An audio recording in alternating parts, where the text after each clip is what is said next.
নামটা একটু বলেন। আসসালামু আলাইকুম, আমার নাম মুসলিমা খাতুন, আমি ঝিনাইদহ জেলা থেকে এসেছি। বয়স কত আপনার এই মুহূর্তে? আমার বয়স এখন 28 বছর। 28 বছর। এবং আপনি ঢাকা শহরে এখন থাকছেন? না, আমি ঢাকা শহরে থাকি না, আমি ঝিনাইদহতেই থাকি। আমি চাকরি করি উপসহকারী কৃষি অফিসার, খামারবাড়িতে আমার হেড অফিস। আমার পোস্টিং ঝিনাইদহতেই। মানে আপনার ওখানেই বাড়ি এবং ওখানেই আপনি কাজকর্ম করেন? জি, মাস্টার্স পড়ি আমি ইডেন মহিলা কলেজে। ইডেনে মাস্টার্স করছেন? জি, আমি মাঝে মাঝে আসি আর কি, চাকরির খাতিরে একটু কম আসা হচ্ছে। ওকে, ফাইন। আমরা একেবারে ছোটবেলা থেকে শুরু করতে চাই, যেখান থেকে আপনার মনে পড়ে। ছোটবেলা থেকেই, জন্ম থেকেই বলতে চাই, সেটা হচ্ছে আমরা 4 ভাই বোন। তো একদম প্রথমে একটা বোন হয় আমাদের, তো ও মারা যায়। যেদিন হয় সেই দিনই পরের দিন সকালে মারা যায়। তো ওই বোনটা মারা যাওয়ার প্রায় 2-2.5 বছর পর আমার বড় বোনের জন্ম। তো বড় বোন অনেক ফর্সা, সুন্দর, ও খুব আদরের। আর ওর 2.5 বছর পরে আমার জন্ম। এটা হচ্ছে 89 সাল, 25/12/89। তো আমার জন্মের কথা শুনে আমার বাবা চাইতো যে আমার জায়গাটাই, মানে আমি যেন ছেলে হই, এটা আমার বাবা চাইতেন। তো যখন আমার নানু বাড়ি হচ্ছে চুয়াডাঙ্গাতে, আমি যখন জন্মালাম আমার বাবাকে সংবাদ দেওয়া হলো ঝিনাইদহতে। তো আমার বাবা শুনলো যে মেয়ে হয়েছে। আমার বাবা যায়নি আমাকে দেখতে। তো আমার মা ওই সময় অনেক বেশি অসুস্থ ছিল, আর ডাক্তার আমার নানুকে বলল যে আপনার মেয়ে অনেক বেশি অসুস্থ বাচ্চা হওয়ার পরে, তো উনি যদি এখন বাবুকে বুকের দুধ খাওয়ায় তাহলে উনি আরও বেশি অসুস্থ হয়ে যাবে। আমি আসলে বুকের দুধ পাইনি কখনো। আমি আমার 4 ভাই বোনের মধ্যে আসলে খুব বেশি দুর্বল। তো ওইভাবে আমি 3-4 মাস নানু বাড়িতে থাকার পরে যখন বাসায় আসলাম, আমাকে আমার মা নিয়ে আসলো। আমি কখনোই বুকের দুধ পাইনি, আমাকে গরুর দুধ খাওয়ানো হতো। তো বাসায় আসার পরে আমার বাবা, আমি হয়েছি কালো, মানে খুব চিকন, খুব রোগা রোগা। আমার বাবার পছন্দ হয়নি। তারপরেও সে চাইতো যেন একটা ছেলে হয়। সেই হিসেবে আসলে তার মনটা খুব বিষণ্ণ ছিল। আর বারবার বলতো আমার আবারও মেয়ে হলো, আমার ঘর অন্ধকার হয়ে যাবে, আমি একটা ছেলে চাইতাম, এসব বলতো। যাই হোক, এইভাবেই আসলে শৈশব। আর যখন একটু বড় হয়েছি, নানু বাড়িতে আমার বড় বোনকে খুব বেশি ভালোবাসতো। তো আমার নানু মাঝে মাঝে, মানে আমাদের বাড়িতে, মানে ওই আশেপাশের মামা যারা আছে তাদেরকে মাঝে মধ্যে পাঠাতো। আমার মামাকেও পাঠাতো, যে বলতো ওকে নিয়ে আয়, ওর নাম মেহজাবিন, বড় বোন, ওকে নিয়ে আয়, ও একটু বেরিয়ে যাক, ওকে অনেকদিন দেখিনি। এভাবে মামা আসতো, এসেই শুধু বলতো যে বুবু হচ্ছে মেহজাবিনকে নিতে এসেছি। তো ওকে নিয়ে যেত, আর আমি দাঁড়িয়ে দাঁড়িয়ে দেখতাম। ও আমার সামনে, ও ছোট, আমার 2.5 বছরের বড় আর কি। তো ও কাপড় চোপড় গুছায় নিয়ে আমার সামনে দিয়ে হাসতে হাসতে চলে যেত, আমি দেখতাম। আবার মাঝে মাঝে আমিও খুব শখ করে মানে যেতে চাইতাম ওর সাথে নানু বাড়িতে। তো গেলে মানে আমার নানা, খালা, মামা কেউ তেমন খুশি হতো না আমাকে, ওকে দেখে খুব খুশি হতো, কোলে নিত, আদর করতো, এরকম। আমাকে ওরকম করতো না। তারপর মানে আমরা গ্রামের দিকে থাকতাম, তো আমাদের বাসায় টেলিভিশন ছিল না। কিন্তু নানু বাড়িতে রঙিন টেলিভিশন ছিল, ডিশ লাইন ছিল। তো ওরা আমার খালামণি হচ্ছে আমার মামাতো বোনদেরকে নিয়ে, ওকে নিয়ে মানে টেলিভিশন দেখতো, কার্টুন দেখতো, হিন্দি ছবিতে নাচ গান এসব দেখতো। তো আমার মামাতো বোন টোন, ভাই, আমার বোন সবাই একসাথে নিয়ে, কিন্তু আমাকে ডাকতো না আমার ছোটো খালা। ঘরের দরজা বন্ধ করে দেখতো, আর যখন একটু জানালা খোলা থাকতো ওই জানালা দিয়ে আমি বাইরে দাঁড়িয়ে দেখতাম, মানে আমাকে ঢুকতেই দিত। আমার চেহারা দেখলে সবাই রেগে যেত, এরকম একটা অবস্থা। মানে আমার নানু বাড়িতে সবাই মানে সুন্দর চেহারার ভক্ত, এটাই আর কি। তো আমি ওরকম যখন দেখতাম, আমার খালা যখন দেখতে পেতো যে আমি এভাবে টেলিভিশন দেখছি, ও রেগে যেত, বলতো এই যা যা, এখন টিভিতে কিছু হচ্ছে না, দেখার মতো কিছু হচ্ছে না, যা। তারপরেও দেখতাম। পরে আমার খালা দেখা যাচ্ছে যে এই রিমোট দিয়ে এই চ্যানেল সেই চ্যানেল টিপি করতে করতে টেলিভিশনটা বন্ধ করে দিত, দিয়ে বেরিয়ে আসতো। তখন মামাতো বোন, আমার বোন সবাই বেরিয়ে আসতো, বাধ্য হয়ে, ওদের হাতে তো রিমোট থাকতো না। বেরিয়ে আসতো, বেরিয়ে আসার পরে খালা ঘরে চলে যেত, আর আমার ওই বোনেরা, ভাইরা সবাই মানে আমার সাথে খুব খারাপ ব্যবহার করতো, বলতে তুই গেলি কিসের জন্য, তোর কি না দেখলে হয় না, টিভিটা বন্ধ করে দিল, এরকম করে সবাই মানে খারাপ বিহেভ করতে পারে। আমার অনেক খারাপ লাগতো, আমি একা একা বসে থাকতাম। তারপর দেখা গেল যে 10 দিন 12 দিন পরে আমার বাবা আমাদেরকে নিয়ে আসতে যেত। তখন আমার নানি বলতো যে থাক মেহজাবিনকে যেতে হবে না, এরকম ওকেই আটকাতো। মানে সুন্দর যে সে তাকে আটকাতো? হ্যাঁ, আমার বড় বোনকে, ওকে যেতে হবে না এরকম বলতো। তো আমাকে কেউ ওরকম বলতো না, আমি আমার বাবার সাথে চলে আসতাম বাড়িতে। মানে আমার শৈশবকালটা ঠিক এইভাবেই কেটেছে। মানে আমি চেহারার কারণে আমার মাও আমার সাথে ভালো ব্যবহার করেনি। আমার মাকে দেখে আমার দুই বোন, ওরা, আমি কালো, আমার দুটো বোন সুন্দর, ওরা আমার মাকে দেখে আমারে ওরকম করে কথা বলতো, কালকুটি কালকুটি বলতো। এগুলো বলতে আসলে খারাপ লাগে। যাই হোক, আমার মার কাছে আমার মা ওইভাবে বলতে দেখে আমি কখনো আমার মাকে নালিশ করিনি যে আমাকে এভাবে কেন বলছে। আর বাবার কাছে নালিশ করতাম, আমার বাবা বলতো যে ওদেরকে বকা দিত, ভাই এভাবে বলিস কেন, যে মানুষ কি কালো হয় না, আর তোমাদেরই তো মনে এভাবে বলো কিসের জন্যে। কিন্তু আমার মা কখনো বলতো না। যাই হোক, এভাবে আসলে শৈশবকালটা কেটেছে। তো আমি যখন ক্লাস 8-এ পড়ি তখন আমার বোন পড়ে ক্লাস 10-এ, বড় বোনটা। ওই সময় ওর একটা বখাটে ছেলের সাথে অ্যাফেয়ার হয়। সে বাবার একটাই মাত্র ছেলে ছিল, অনেক প্রপার্টি ছিল, বাট সে মানে পড়াশোনা করতো না, এরকম একটা ছেলে। তো বাসায় থেকে খুব ওকে নিষেধ করতে, টানা প্রায় 1-1.5 বছর ওরকম অ্যাফেয়ার, নানান ফোনে কথা টথা বলা, নানান ঝামেলা, বাসা থেকে খুবই নিষেধ করতো ওকে, কিন্তু ও শুনতো না। তাই হোক, অবশেষে ও মানে এসএসসি পরীক্ষা দিল হচ্ছে 2002 সালে। তখন ও 2টা সাবজেক্টে ফেল করলো, আমার বড় বোনটা। জি, আপনার বড় বোন যখন এসএসসি দিচ্ছে তখন আপনার বয়স কত? আপনি কোন ক্লাসে পড়ছেন? তখন আমি পড়ি ক্লাস 8-এ। ক্লাস 8-এ, ওকে। মানে ও যখন এসএসসি দেয় তখন হচ্ছে আমি ক্লাস 8-এ, 9-এ কেবল উঠেছি আর কি। ওটা হচ্ছে 2002 সাল। আচ্ছা। তো ও ফেল করার পরে মানে ওইভাবে ওর বয়ফ্রেন্ডকে নিয়ে নানান অশান্তি হচ্ছিল, বাসা থেকে নিষেধ করতো। পরে আমার মা বয়ফ্রেন্ডকে নিয়ে মানে বড় অপার বয়ফ্রেন্ড আর কি, বড় বোনের অ্যাফেয়ার ছিল একটা বখাটে ছেলের সাথে। সেটা ওকে নিয়ে অশান্তি হচ্ছিল? ও আচ্ছা, মানে বাড়ি থেকে অশান্তি হচ্ছিল? বাড়ি থেকে খুব নিষেধ করতো, মানে ফেল করার পরে আরো বেশি অশান্তি হচ্ছিল। হ্যাঁ হ্যাঁ। তো ও বাসা থেকে যে ওড়নাটা পরে গেছে, বোরকার উপরে নেকাপ টেকাপ পরে ওড়না পরে গেছে একটা। তো আমার মা, আমার বাবা বাইরে দাঁড়িয়েছে, দেখছে যে মেয়ে ঢুকছে এরকম। তো ও ক্লাসে ঢুকে পরীক্ষা কতটুকু দিয়েছে ও জানি না। যাই হোক, ও মানে আধা ঘন্টা কি 1 ঘন্টা পরে ওয়াশরুমে যে ওপরের ওড়নাটা চেঞ্জ করে ওই সামনের দরজা মানে বারান্দা দিয়ে চলে এসছে বাবা মাকে দেখতে। ও দেখছে যে বাবা মা ওকে দেখতে পাচ্ছে, কিন্তু বাবা মা ওড়না চেঞ্জ করছে দেখে বাবা মা তোকে চিনতে পারেনি। তারপরে একাডেমিক বিল্ডিংয়ের পিছনের গেট দিয়ে ওর বয়ফ্রেন্ডের সাথে চলে গেছে, মানে বাড়ি থেকে পালিয়ে গেল। পালিয়ে যাওয়ার পরে ওকে নিয়ে খুব টেনশন, মানে আমাদের এলাকায় ওই প্রথম মানে পালিয়ে গেল আর কি। আর মানে পরীক্ষা সেন্টার থেকে পালিয়ে যাওয়াটা মানে সব মিলিয়ে খুব বিচ্ছিরি একটা কেলেঙ্কারি অবস্থা। আর বাবা মা মানে একেবারে হতাশ। তো ও তো বিশাল একটা হার্ট করলো। তো আমার বাবা আসলে কেমন পাগলের মতো, ওর তো প্রায় 6 মাস মতো কোনো খোঁজই পাওয়া যায়নি। ও পালিয়ে যাওয়ার 4-5 দিন পরে বাসায় টেলিফোনে ফোন করছে। ফোন করে বলছে যে আব্বা রিসিভ করার পরে ও আব্বা বলছে যে মা তুমি আমাকে দেখতে আসবে না, কাঁদছে আর বলছে। তখন ও বলছে যে না, তোমাদেরও আমার দরকার নেই, আমারও তোমার দরকার নেই। এভাবে বলার পরে বাবা ওর লাইন কেটে দিয়ে মানে আমার ও খোঁজই নাই। এবার 5-6 মাস পরে আমার বাবা বাধ্য হয়ে কেস করলো যে আমার মেয়েকে এরকম নিয়ে গেছে, নাবালক মেয়ে, আমি পাচ্ছি না। তারপর ওরা কেস করার পরে পুলিশের যে নানান হ্যারাসমেন্ট এগুলো ওরা শিকার হলো, এগুলো পরে ওদেরকে পাওয়া গেল, ওরা আসলো আর কি। তখন আমার বাবা মেনে নিল, ওকে মেনে নিল। হ্যাঁ, মানে জামাই সহ মেনে নিল। হ্যাঁ, জামাই সহ মেনে নিল।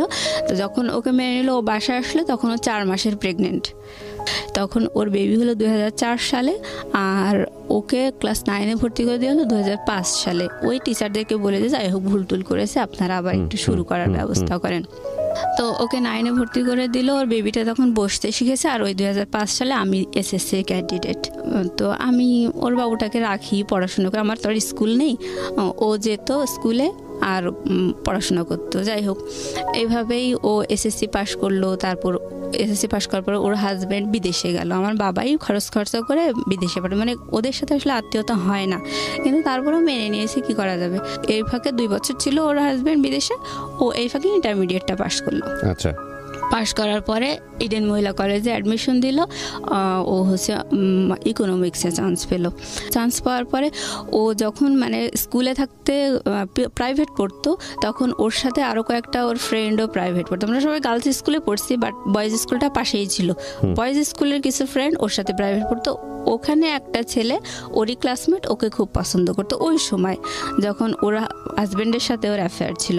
তো ওই ইডেনে চান্স পাওয়ার পরে ওই ভাইয়াটা বললো যে দেখ, সেই সময় আমি তোকে খুব পছন্দ করতাম, তোকে এখনও আমি পছন্দ করি। এটা বলার পরে ও দেখলো যে না, আসলে ও একটু বল পেলো। হ্যাঁ, আর ইডেন কলেজে চান্স পাওয়ার পরে ও দেখলো তো এটা একটা অন্যরকম জগৎ। ও একদম গ্রাম লেভেলে বিয়ে করছিল, মানে তখন আর ওর ফ্রেন্ডটা এরকম বললো যে আমি তোকে এখনও পছন্দ করি। তখন ও একটু মানে ভরসা পেল। তারপর ওর হাজব্যান্ডকে ডিভোর্স দিয়ে দিল। দেওয়ার পরে মানে ওই ভাইয়াটার সাথে ওর রিলেশন শুরু। এই পর্যন্ত আমি ওর গল্পটা থামাতে যাচ্ছি। তারপর আমি আমার গল্প বলছি। আমি 2005 সালে এসএসসি পাশ করার পরে আমার বাবা আমাকে খুলনাতে কৃষি ডিপ্লোমা ভর্তি করে দিল। তো আমি আমার বোন যখন পালিয়ে গিয়ে বিয়ে করছিল, তখনই আমি মানে বাবা মায়ের এরকম মানসিক অবস্থা দেখে খুব চারিদিকে মান সম্মানের একটা বিচ্ছিরি হ্যারাস, এই কারণে আমি মানে খুব ডিটারমাইন্ড হয়েছিলাম ওই সময় যে আমি কখনো পালিয়ে গিয়ে বিয়ে করব না, প্রেম করব না। এই আমার বাবা মাই আমাকে আশীর্বাদ করে ভালো ছেলে দেখে বিয়ে দেবে, এরকম একটা ইচ্ছে ছিল। তো আমি যখন ডিপ্লোমা সেকেন্ড ইয়ারে পড়ি, তখন আমার বাবা আমাকে একটা বিয়ে ঠিক করেছিল। সেই ছেলেটা ঢাকাতেই ছিল, সেটা মিডিয়াতে এটিএনে মানে আর কি চাকরি করতো, প্লাস দু একটা ওই নাটক নির্মাণ করতে, এরকম একটা। তো সেই ছেলেটা আমাকে দেখে পছন্দ করছিল, বাট তার পরিবার আমাকে পছন্দ করেনি। এই তো এখানে আর হলো না। আমার মায়ের একটা স্বভাব আমি বলতে চাই যে উনি খুব আগাম গল্প করা পছন্দ করে, আগে আগে গল্প করে, আর সে কখনো নিজের দোষগুলো ধরে না। আর যখন মানে আমি জাস্ট বলছি, এগুলো আমার নিন্দা বলছি না, আমি সারা জীবন এরকমই দেখে আসছি। তো কখনো নিজের দোষ ধরে না। ইভেন যদি তার নিজের দোষ ধরা হয়, তখন সে এতটাই আগুন হয়ে যায় যে মানে উল্টা সে আরো বদনাম দেয়, মানে মিথ্যা একটা বদনাম দিয়ে থামানোর চেষ্টা করবে, এইভাবে এরকম। আর আমার বাবা হচ্ছে কি, উনি খুব কেয়ারলেস সংসারের প্রতি। সে বাইরে মানে অন্যদের কাছে সে উদার হওয়া পছন্দ করে, সম্মানিত হওয়া পছন্দ করে, বাট সে পরিবারের প্রতি খুব কেয়ারলেস, এরকম। তো আমার বাবা যখন আমার ওই বিয়েটা ঠিক করলো, তখন আমাকে থার্ড ইয়ারে আমি পড়ি, প্রায় থার্ড ইয়ারেই উঠেছি ওই সময়। তো আমার বাবা আমাকে টাকা দিয়ে আসতে গেছে, হোস্টেল খরচ দিয়ে আসার সময় আমার বাবা বলছে যে তোমার থার্ড ইয়ার মানে 6th সেমিস্টারে উঠবো আমি ওই সময়। তো আমার বাবা বলছে তোমার 6th সেমিস্টারে ওঠার আগ দিয়ে যদি বিয়ে হয়ে যেত তাহলে খুব ভালো হতো। আমি বলছি কেন? তো বলছে যে তাহলে টাকাটা ওই তারেক দিত, মানে আমার যে ছেলের সাথে বিয়ে ঠিক হয়েছে ওই ছেলেটার নাম হচ্ছে তারেক। এখন বলছে তাহলে ও তোমার ভর্তি খরচটা তারেক দিত। মানে আমার বাবা সবসময় চাই যে অন্যরা কষ্ট করুক, যাই করুক, কোনোভাবে কাজটা কমপ্লিট হয়ে যাক, আমি ঝামেলামুক্ত হয়ে যাই, এরকম একটা মেন্টালিটি। মানে বদনাম না, আমরা সব ভাই বোনই এরকমই দেখে আসছি। তো যাই হোক, বাবা বড় বোনকে বেশি ভালোবাসতো, ওর প্রতি একটু যাই হোক। আচ্ছা, আমি এখন বলছি যে আমি আমার বাবাকে বললাম যে তুমি তাহলে ওই কথা কেন বলছো, সেমিস্টার ফি অনলি 2500 টাকা, আর তুমি বিয়ের অ্যারেঞ্জ তো অনেক বেশি হয়, তো তুমি এই কথা কেন বলছো? 2500 টাকা তুমি দিতে পারবে না, এটা কি? আমার বাবা কোনো কথা বললো না, আমাকে টাকা দিয়ে বাসায় চলে গেল। তো আমার যখন বিয়েটা ঠিক হয়েছে, অলরেডি আমার সাথে তার দেখা হয়নি, কিন্তু আমার বোন, আমার ভাই তাকে দেখে এসছে। মানে ছেলেটা আমার জীবনে একটা ইয়াং ছেলে চেহারা, এত মানে একটা হাড্ডি সার, হ্যাঁ, আর চুলগুলা বড় বড় এরকম, মানে আমি একেবারে চুজেবল না। তো বয়সও অনেক। যাই হোক, তারপর আমি সবসময় বলতাম যে না, আমি কখনো, বাবা মা আমাকে আশীর্বাদ করে দেবে, সেই হিসেবে আমারও মানে ওদের বর্ণনা শুনে আমারও পছন্দ হয়নি। তারপর আমি মেনে নিয়েছিলাম। তো যাই হোক, আমার মা মানে আমার সাথে দেখা সাক্ষাৎ, আমার ওই পাত্রটার সাথে দেখা সাক্ষাৎ হওয়ার আগেই আমার মা আমাদের পাড়া প্রতিবেশী, আত্মীয় স্বজন সবার কাছে বলে বেরিয়েছে মেয়েকে মিডিয়ার একটা ডিরেক্টরের সাথে বিয়ে দিচ্ছি। এইভাবে বিশাল গল্প করে, মানে আমি কলেজেই আসি, আমি কিছুই জানি না। তারপর কিছুদিন পর আমার বাবা বলতেছে তোমাকে তো ওই পাত্রপক্ষের থেকে দেখতে আসবে, তুমি বিয়ে তো হয়েই যাবে, তুমি তোমার লাগেজপত্র সব গুছাই নিয়ে প্রিন্সিপাল স্যারকে বলবা যে তোমার বিয়ে হয়ে যাবে, তুমি আমার বিয়ে হয়ে যাবে, আমি ঢাকায় ট্রান্সফার হয়ে যাব, আমার জন্য টিসি রেডি করবেন, এটা তোমার প্রিন্সিপালকে বলে তুমি জিনিসপত্র গুছাই নিয়ে চলে আসবা। তো এর মাঝে আমার ওই ছেলেটা আমাকে দেখতে এসেছে, দেখতে আসার পরে আমাকে দেখে বেশ পছন্দ হয়েছে তার। তো আমার বান্ধবীদেরকে আমারও পছন্দ, মানে সে আমাকে পছন্দ করছে, বাট তাকে দেখে আমার মোটেও পছন্দ হয়নি, আমার বান্ধবীদেরও পছন্দ হয়নি। এই তোরে কি ঠিক করছে বাদ দে, এরকম বললো।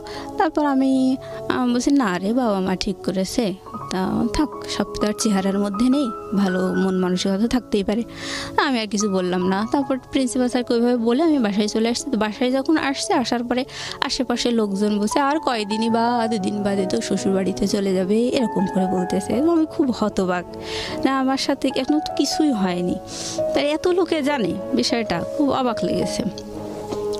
তারপর আমি চলে আসলাম। বাসায় আসার পরে ওই পাত্রপক্ষের বাবা মা ওরা দেখতে আসলো, আসার পরে কিছু বললো না, বাড়িতে যে বললো যে মেয়ে দেখে পছন্দ হয়নি, এরকম।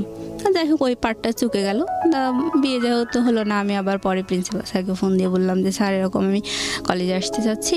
তো তখন প্রিন্সিপাল স্যার আসলে ওই মুহূর্তে একটু অন্য টেনশনে ছিল, হয়তো একটু মনটা খারাপ ছিল। তখন আমার বলছে দেখো বাবু, তুমি আমাকে বলেছিলে টিসি রেডি করতে, আমি তো ওইটা নিয়েই আসি, তোমার জন্য আমি টিসি রেডি করছি, যাই হোক তুমি আমার ফোন দিও না। মানে ওই সময় উনি অন্য কারণে টেনশনে ছিল, আমার সাথে ভালো বিহেভ করেনি। এবার আমি আমার বাবাকে বলছি, মাকে বলছি, স্যার তো এই কথা বললো, এখন কি করা যায়? তখন আমার মা আমার বাবা দুজন মিলে আমাকে ওই লাগেজপত্র সব নিয়ে আবার আমাকে কলেজে রেখে আসলো এবং প্রিন্সিপাল স্যারকে সব ঘটনা খুলে বললো, মানে মিথ্যা বললো যে ওরা প্রাইভেট কার দাবি করেছে দেখে মেয়েকে দেইনি, আমার চেহারা দেখে পছন্দ হয়নি, এটা বলে নাই আর কি। মানে আপনার চেহারা দেখে পছন্দ করেনি? না না, যে ছেলেকে আপনি পছন্দ করলেন না সেই ছেলে আপনার চেহারা দেখে পছন্দ করলো না? হ্যাঁ হ্যাঁ, ওকে। ছেলেটা আমাকে পছন্দ করেছে, ছেলেটার পরিবার আমাকে পছন্দ করেছে, ছেলেটার পরিবার আপনাকে পছন্দ করেনি। আচ্ছা প্রিয় শ্রোতা, আমরা এই জায়গাটায় ছোট্ট একটা বিরতি নেব। আজকে আমাদের জীবন গল্পের অতিথি হচ্ছে মুসলেমা। যারা এখানে জীবনের গল্প বলতে আসতে চান প্লিজ আমাদেরকে ফোন করবেন। আমাদের ফোন নাম্বারটি হচ্ছে 09611904904। তো আরও একবার শুনছেন জীবন গল্প ঢাকা FM 90.4-এ। আমি আরজি কিবরিয়া রয়েছে আপনার সঙ্গে, এবং আজকে আমার সঙ্গে জীবন গল্প বলার জন্য রয়েছে মুসলেমা। তিনি একজন সরকারি চাকুরিজীবী এবং তিনি ইডেন থেকে মাস্টার্স পাশ করা। ওকে মুসলেমা, আপনার কাছে আবারও ফিরছি। তো ওই পার্ট চুকে গেল আমার।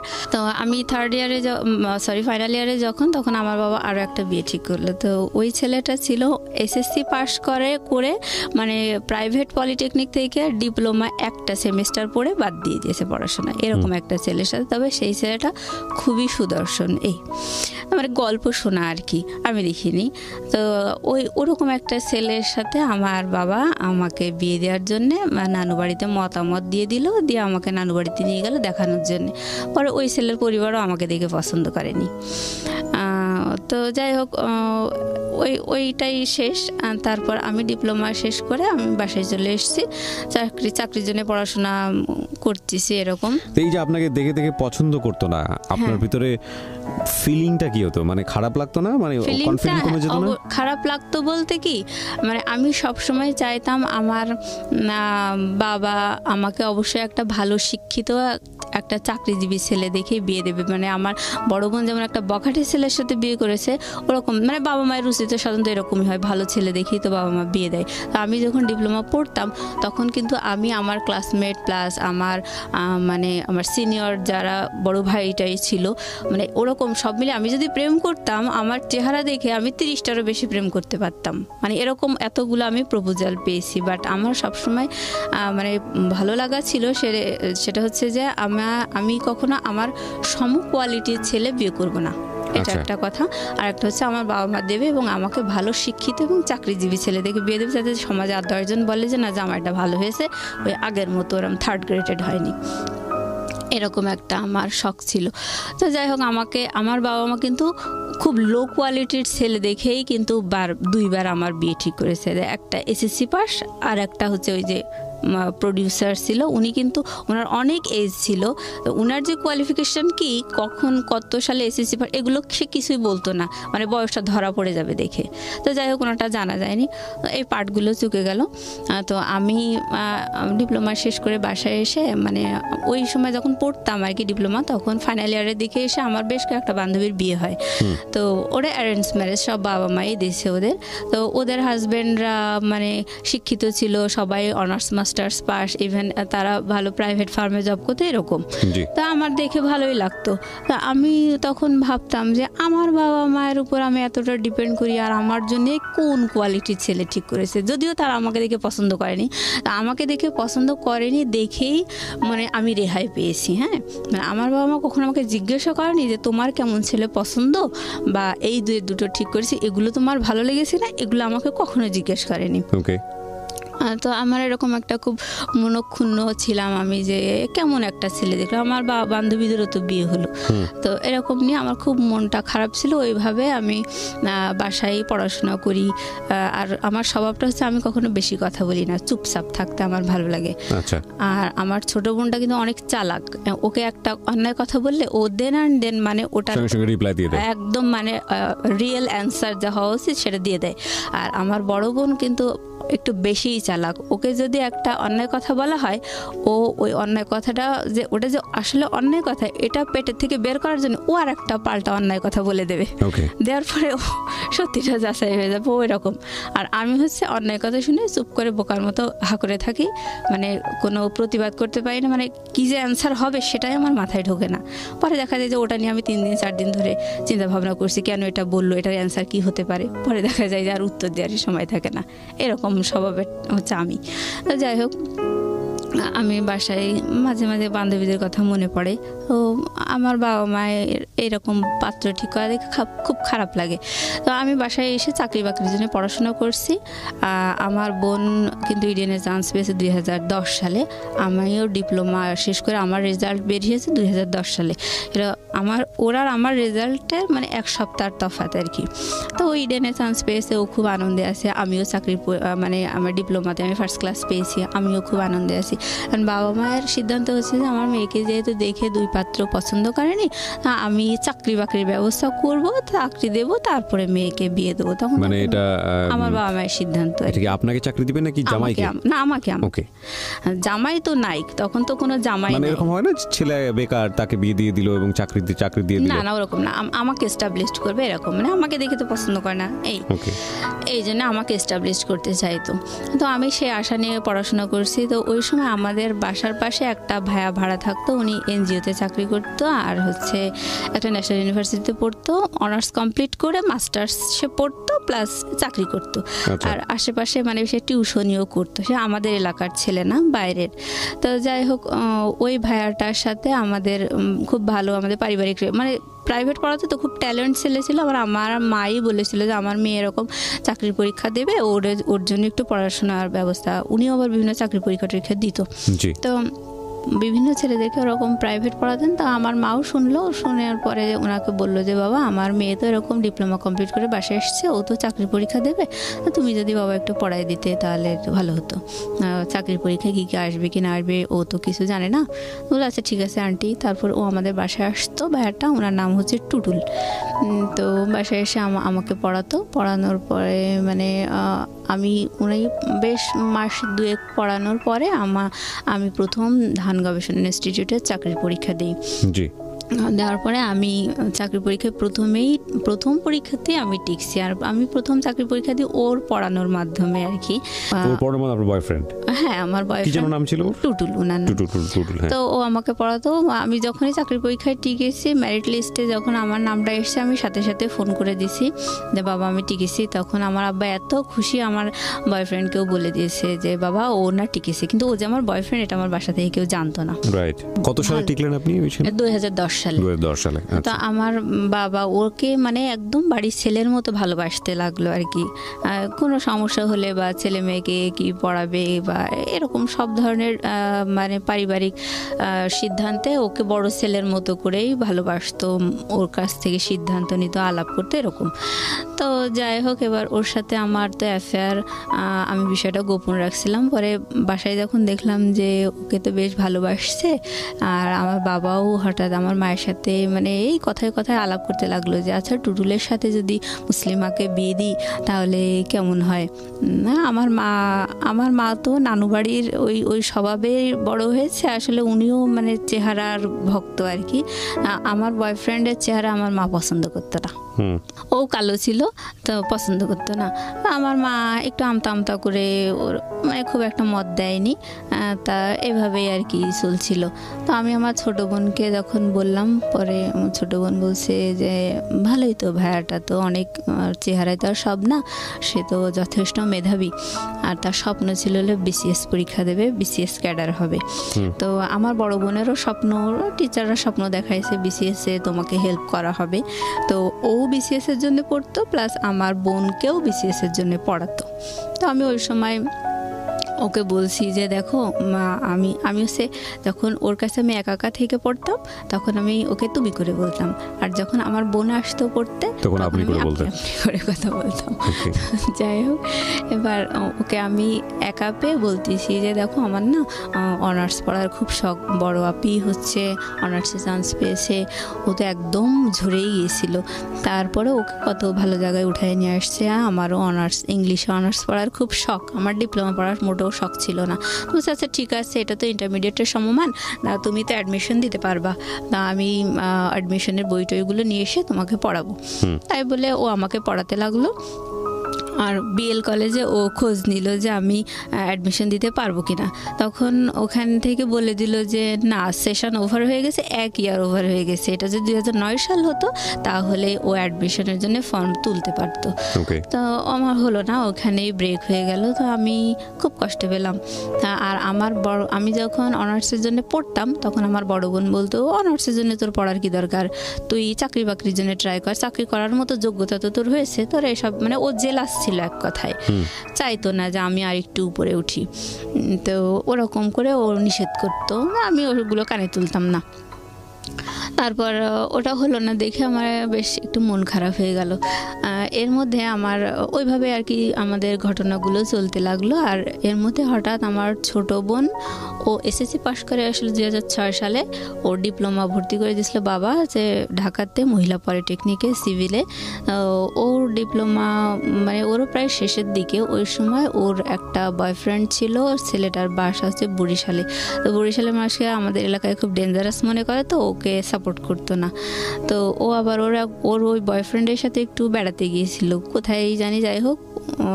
তো ওর ফোনটা ছিল অফ, যার কারণে আমার বাবা একটু টেনশন করলো যে কেন ওর ফোনটা অফ, বেশ মানে হাফ বেলা অফ পেয়েছে। আপনার ছোট বোনের? আমার ছোট বোন। কি নাম ছিল? ওর নাম তাসফিয়া। আর ওর বয়ফ্রেন্ডের নাম আমার মনে নেই। যাই হোক, তো ও তাসফিয়ার ফোন অফ দেখার কারণে আমার বাবা, ওর একটা ক্লাসমেট ছেলে, সে ওকে ফোন দিয়ে বলল বাবা তাসফিয়ার ফোনটা তো আমি অফ দেখছি, তো তুমি একটু দেখো তো, সেও ঢাকায় পড়তো, তুমি একটু দেখো তো ও কোথায় আছে, অফ দেখছি, আমার টেনশন লাগছে, আমার ছোট মেয়ে বাইরে পড়ে। যাই হোক, এবার ও জানতো যে ওর ওই বয়ফ্রেন্ডটা বরিশালের ছেলে, এগুলো ও জানতো। আর ও খুব জেলাস ছিল, হ্যাঁ, মানে ওর ওই ফ্রেন্ডটা ওকে পছন্দ করতো, কিন্তু ওর ওই বরিশালের ছেলের সাথে অ্যাফেয়ার দেখে ওর একটু রাগ টাগ ছিল এরকম। তো ও দেখলো এটা একটা প্রতিশোধ নেওয়ার বেশ ভালো সময়। তো ও মানে আমার বোনকে কোনো খোঁজখবর না নিয়ে ও ফোন ট্রাই করেছে, ফোনটা অফ দেখেছে ওর ওই ফ্রেন্ডটা। তারপর ও হচ্ছে আমাদের পাড়ায় কয়েকটা ওর পরিচিত, মানে ওর এই ফ্রেন্ডটার পরিচিত কয়েকটা মেয়েকে ফোন দিয়ে বলেছে যে তাসফিয়াকে না পাওয়া যাচ্ছে না, ও পালিয়ে গেছে, এরকম করে বলেছে। বলার পরে তখন পাড়া প্রতিবেশীরা মানে একটু মনক্ষুণ্ণ, মানে তারাও একটু ঠাট্টা করার সুযোগ পেল, বলতেছে ও ওনার 2 সুন্দরী মেয়ে তাহলে একই কাজ করলো, এরকম বলতেছে। বলার পরে এটা তো মানে খুব প্রেস্টিজের একটা বিষয় হয়ে গেল। তখন আমার মা খুব টেনশন করছিল। পরে আমার ভাই ওকে ফোনে ট্রাই করার পরে ওকে প্রায় সন্ধ্যার দিকে ওর ফোনটা মানে ওপেন পেয়েছে আমার ভাই। পাওয়ার পরে ওকে বলল যে জানিস তোর টেনশনে আম্মা হচ্ছে স্ট্রোক করেছে, এখন অবস্থা অনেক খারাপ, হার্টের খুব সমস্যা, মানে হার্ট হয়তো বাইপাস করা লাগতে পারে, তুই যেখানে আসিস তুই তাড়াতাড়ি চলে আয়। ওকে। এবার ও তো টেনশনে, ও খুব মা ভক্ত ছিল, তো ও টেনশনে মানে একেবারে জামা কাপড় 2-4টা গুছায় নিয়ে বাসায় চলে এসেছে। আসার পরে ওর ফোন কেড়ে নিয়েছে বাবা, আমার মা বাবা দুজনে মিলে ওর মানে সেলফোনটা কেড়ে নিয়েছে। দেওয়ার পরে ওকে বলেছে যে কিছুই হয়নি, তুমি এরকম এরকম করেছো, তোমাকে বিয়ে দিয়ে দেওয়া হবে।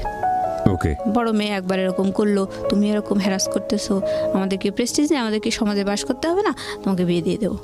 তারপর ও তো মানে হতভম্ব হয়ে গেল, কি শুনলাম আর কি শুনছি এখন বাসায় এসে। তো যাই হোক, ওর ওরকম মানে যখন ওর ফোনটা কেড়ে নিল, তাই হোক ওর জন্য ছেলে টেলে দেখা হচ্ছে। তো আমাদের দুঃসম্পর্কের এক আত্মীয়র মধ্যে এক ঘটক ধরা হলো, উনি আমাদের ফুপ্পা হয়। তো ওই ফুপ্পা একটা মানে ওই ফুপ্পা আর ওনার ভাইরা ভাই, মানে 2 ফুপ্পা আর কি। তো ছোট ফুপ্পাটা একটা ভালো পাত্র নিয়ে আসলো, সেই ছেলে হচ্ছে ঢাকা ইউনিভার্সিটি থেকে অনার্স মাস্টার্স করা, মনে হয় ম্যানেজমেন্ট নাকি সাবজেক্টটা মনে নেই। উনি অগ্রণী ব্যাংকের সিনিয়র অফিসার ছিলেন ভাইয়াটা, প্লাস বিসিএস এর ভাইবা দেবে এরকম একটা পর্যায়ে ছিল। আর ওনার বাবা মা কেউ নেই, উনি বলতো যে আমি আমার ওয়াইফকে দিয়ে চাকরি করাবো না, আমি সংসার করাবো, তবে আমি একটা ভালো মেয়ে চাই, এরকম একটা সুন্দর মেয়ে চাই। তো যাই হোক, ওদের ঘর বাড়িও ভালো ছিল না, ওনার ভাই ওনাকে পড়াতো, পাত্রের ভাই আর কি। তো ওনার বড় ভাই এসে আমার বোনকে দেখে গেল, খুব পছন্দ হলো। তো ওই আমার ওই 2 ফুপ্পার মধ্যে যে বড় ফুপ্পা, সেই হচ্ছে আসল ঘটক। উনি বলল কি ওই ফুপ্পার হচ্ছে ভাগ্নে মানে পাত্র আর কি, উনার পছন্দের পাত্র। মানে উনি বললো যে আমার হাতেও একটা পাত্র আছে, সেটা আমার ভাগ্নে হয়, তো সে হচ্ছে সিভিল ইঞ্জিনিয়ার, তো সেও ডিপ্লোমা ইঞ্জিনিয়ার, কিন্তু আপনার মেয়ে তো ডিপ্লোমা ইঞ্জিনিয়ার, তার তো একটা বিএসসি ইঞ্জিনিয়ার দেওয়া উচিত, সেও তো ওরকমই চায়। আর এই পাত্রের কথা বাদ দেন ভাই, কারণ বাড়ি ঘর দুয়ার থাকার তো দরকার আছে, ওদের তো টয়লেট বাথরুমও ভালো না, এরকম করে মানে ওই পাত্রটাকে হটানোর চেষ্টা করলো। হ্যাঁ, ও চাইতো যে ওনার ভাগ্নেটার সাথে আমার বোনের জন্য বিয়ে হয়। তো আমার বাবা মা ওই অত ভালো একটা কোয়ালিফাইড ছেলেকে ডিনাই করে দিল আমার ওই ফুপ্পাটার, বড় ফুপ্পাটার কথা শুনে। তারপরে ওই ডিপ্লোমাধারী ওই ছেলেটার সাথে, ওনার ভাগ্নে আর কি, ওনার সাথে আমার বোনের বিয়ে ঠিক করলো। তখন আমার বোন একেবারে তেলে বেগুনে জ্বলে উঠলো, বলে হ্যাঁ আমাকে এত ভালো ছেলের সাথে, মানে ওই ছেলের সাথে আমাকে বিয়ে দিতে হবে, আর না দিলে আমাকে বিএসসি ইঞ্জিনিয়ারের সাথে বিয়ে দেবে, আমি ডিপ্লোমা ইঞ্জিনিয়ার, আমি বিএসসি ইঞ্জিনিয়ার বিয়ে করবো।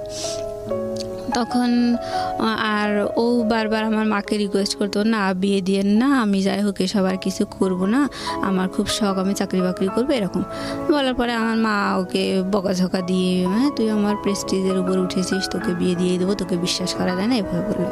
বলার পরে ওকে মেরে ধরে আর কি এক কথায় বিয়ে দিয়ে বললো, আমি যে ছেলের সাথে পালিয়ে গেছি তার সাথে না দিয়ে অন্য কারোর সাথে দিচ্ছেন কেন, এভাবে যখন বললো, আমার মা তখন ওকে 2-4টা থাপ্পড় দিল। দেওয়ার পরে বললো, এই তুই গেছিলি কিসের জন্য, পালিয়ে গেছিলি কিসের জন্য, এভাবে বললো। বলার পরে ওর মারধর খেয়ে বিয়েতে রাজি হয়ে গেছে আর কি। ওকে মুসলিমা, আমরা এখান থেকে ফিরবো। আর প্রিয় শ্রোতা, আমি আজকের গল্পের একটা খুব গুরুত্বপূর্ণ মেসেজ হয়তো বা শেষের দিকে থাকবে, এবং একই সাথে মুসলিমাও একটা আহ্বান আপনাদেরকে জানাবেন, এবং সেই আহ্বানটা কি সেটা আপনাদের জানার পরে মুসলিমাকে দেখার একটা পূর্ণ ইচ্ছা আপনাদের মধ্যে জাগবে আমি জানি। আমরা ফেসবুকে এক রকমের পোস্ট দিই, কিন্তু ইউটিউবে গেলে আপনারা ওনার যে ছবিগুলো দেওয়া আছে সেখানে ওনাকে আপনারা দেখতে পাবেন ক্লিয়ারলি। সো যারা ইউটিউবে আসেননি, বিশেষ করে আমাদের ঢাকা এফএমের যে ইউটিউব চ্যানেলটি আছে, ওখানে জীবন গল্প এবং সিক্রেটসের প্রতিটা অনুষ্ঠান আপলোড করা হয়, তো এই অনুষ্ঠানও কিছুক্ষণের মধ্যে আপলোড করা হচ্ছে। তারা চলে আসবেন আমাদের ইউটিউব চ্যানেলটিতে www.youtube.com/dfm904। অবশ্যই সাবস্ক্রাইব করে নোটিফিকেশনটি অন করে রাখবেন, তাহলে নতুন কন্টেন্ট আপলোড হওয়ার সঙ্গে সঙ্গে আপনি জানতে পারবেন। ওকে, ছোট্ট একটা বিভাগ। ওয়ান্স অ্যাগেইন আপনারা শুনছেন জীবন গল্প ঢাকা এফএম 90.4-এ। আমি আরজে কিবরিয়া আপনার সাথে রয়েছি। কথা না বাড়িয়ে মুসলিমার কাছে আবারও ফিরছি। মুসলিমা যেখানটায় আমরা ছিলাম, তারপর ওটা ওই পর্যায়ে আছে যে ওর বিয়েতে ও রাজি হয়ে গেছে।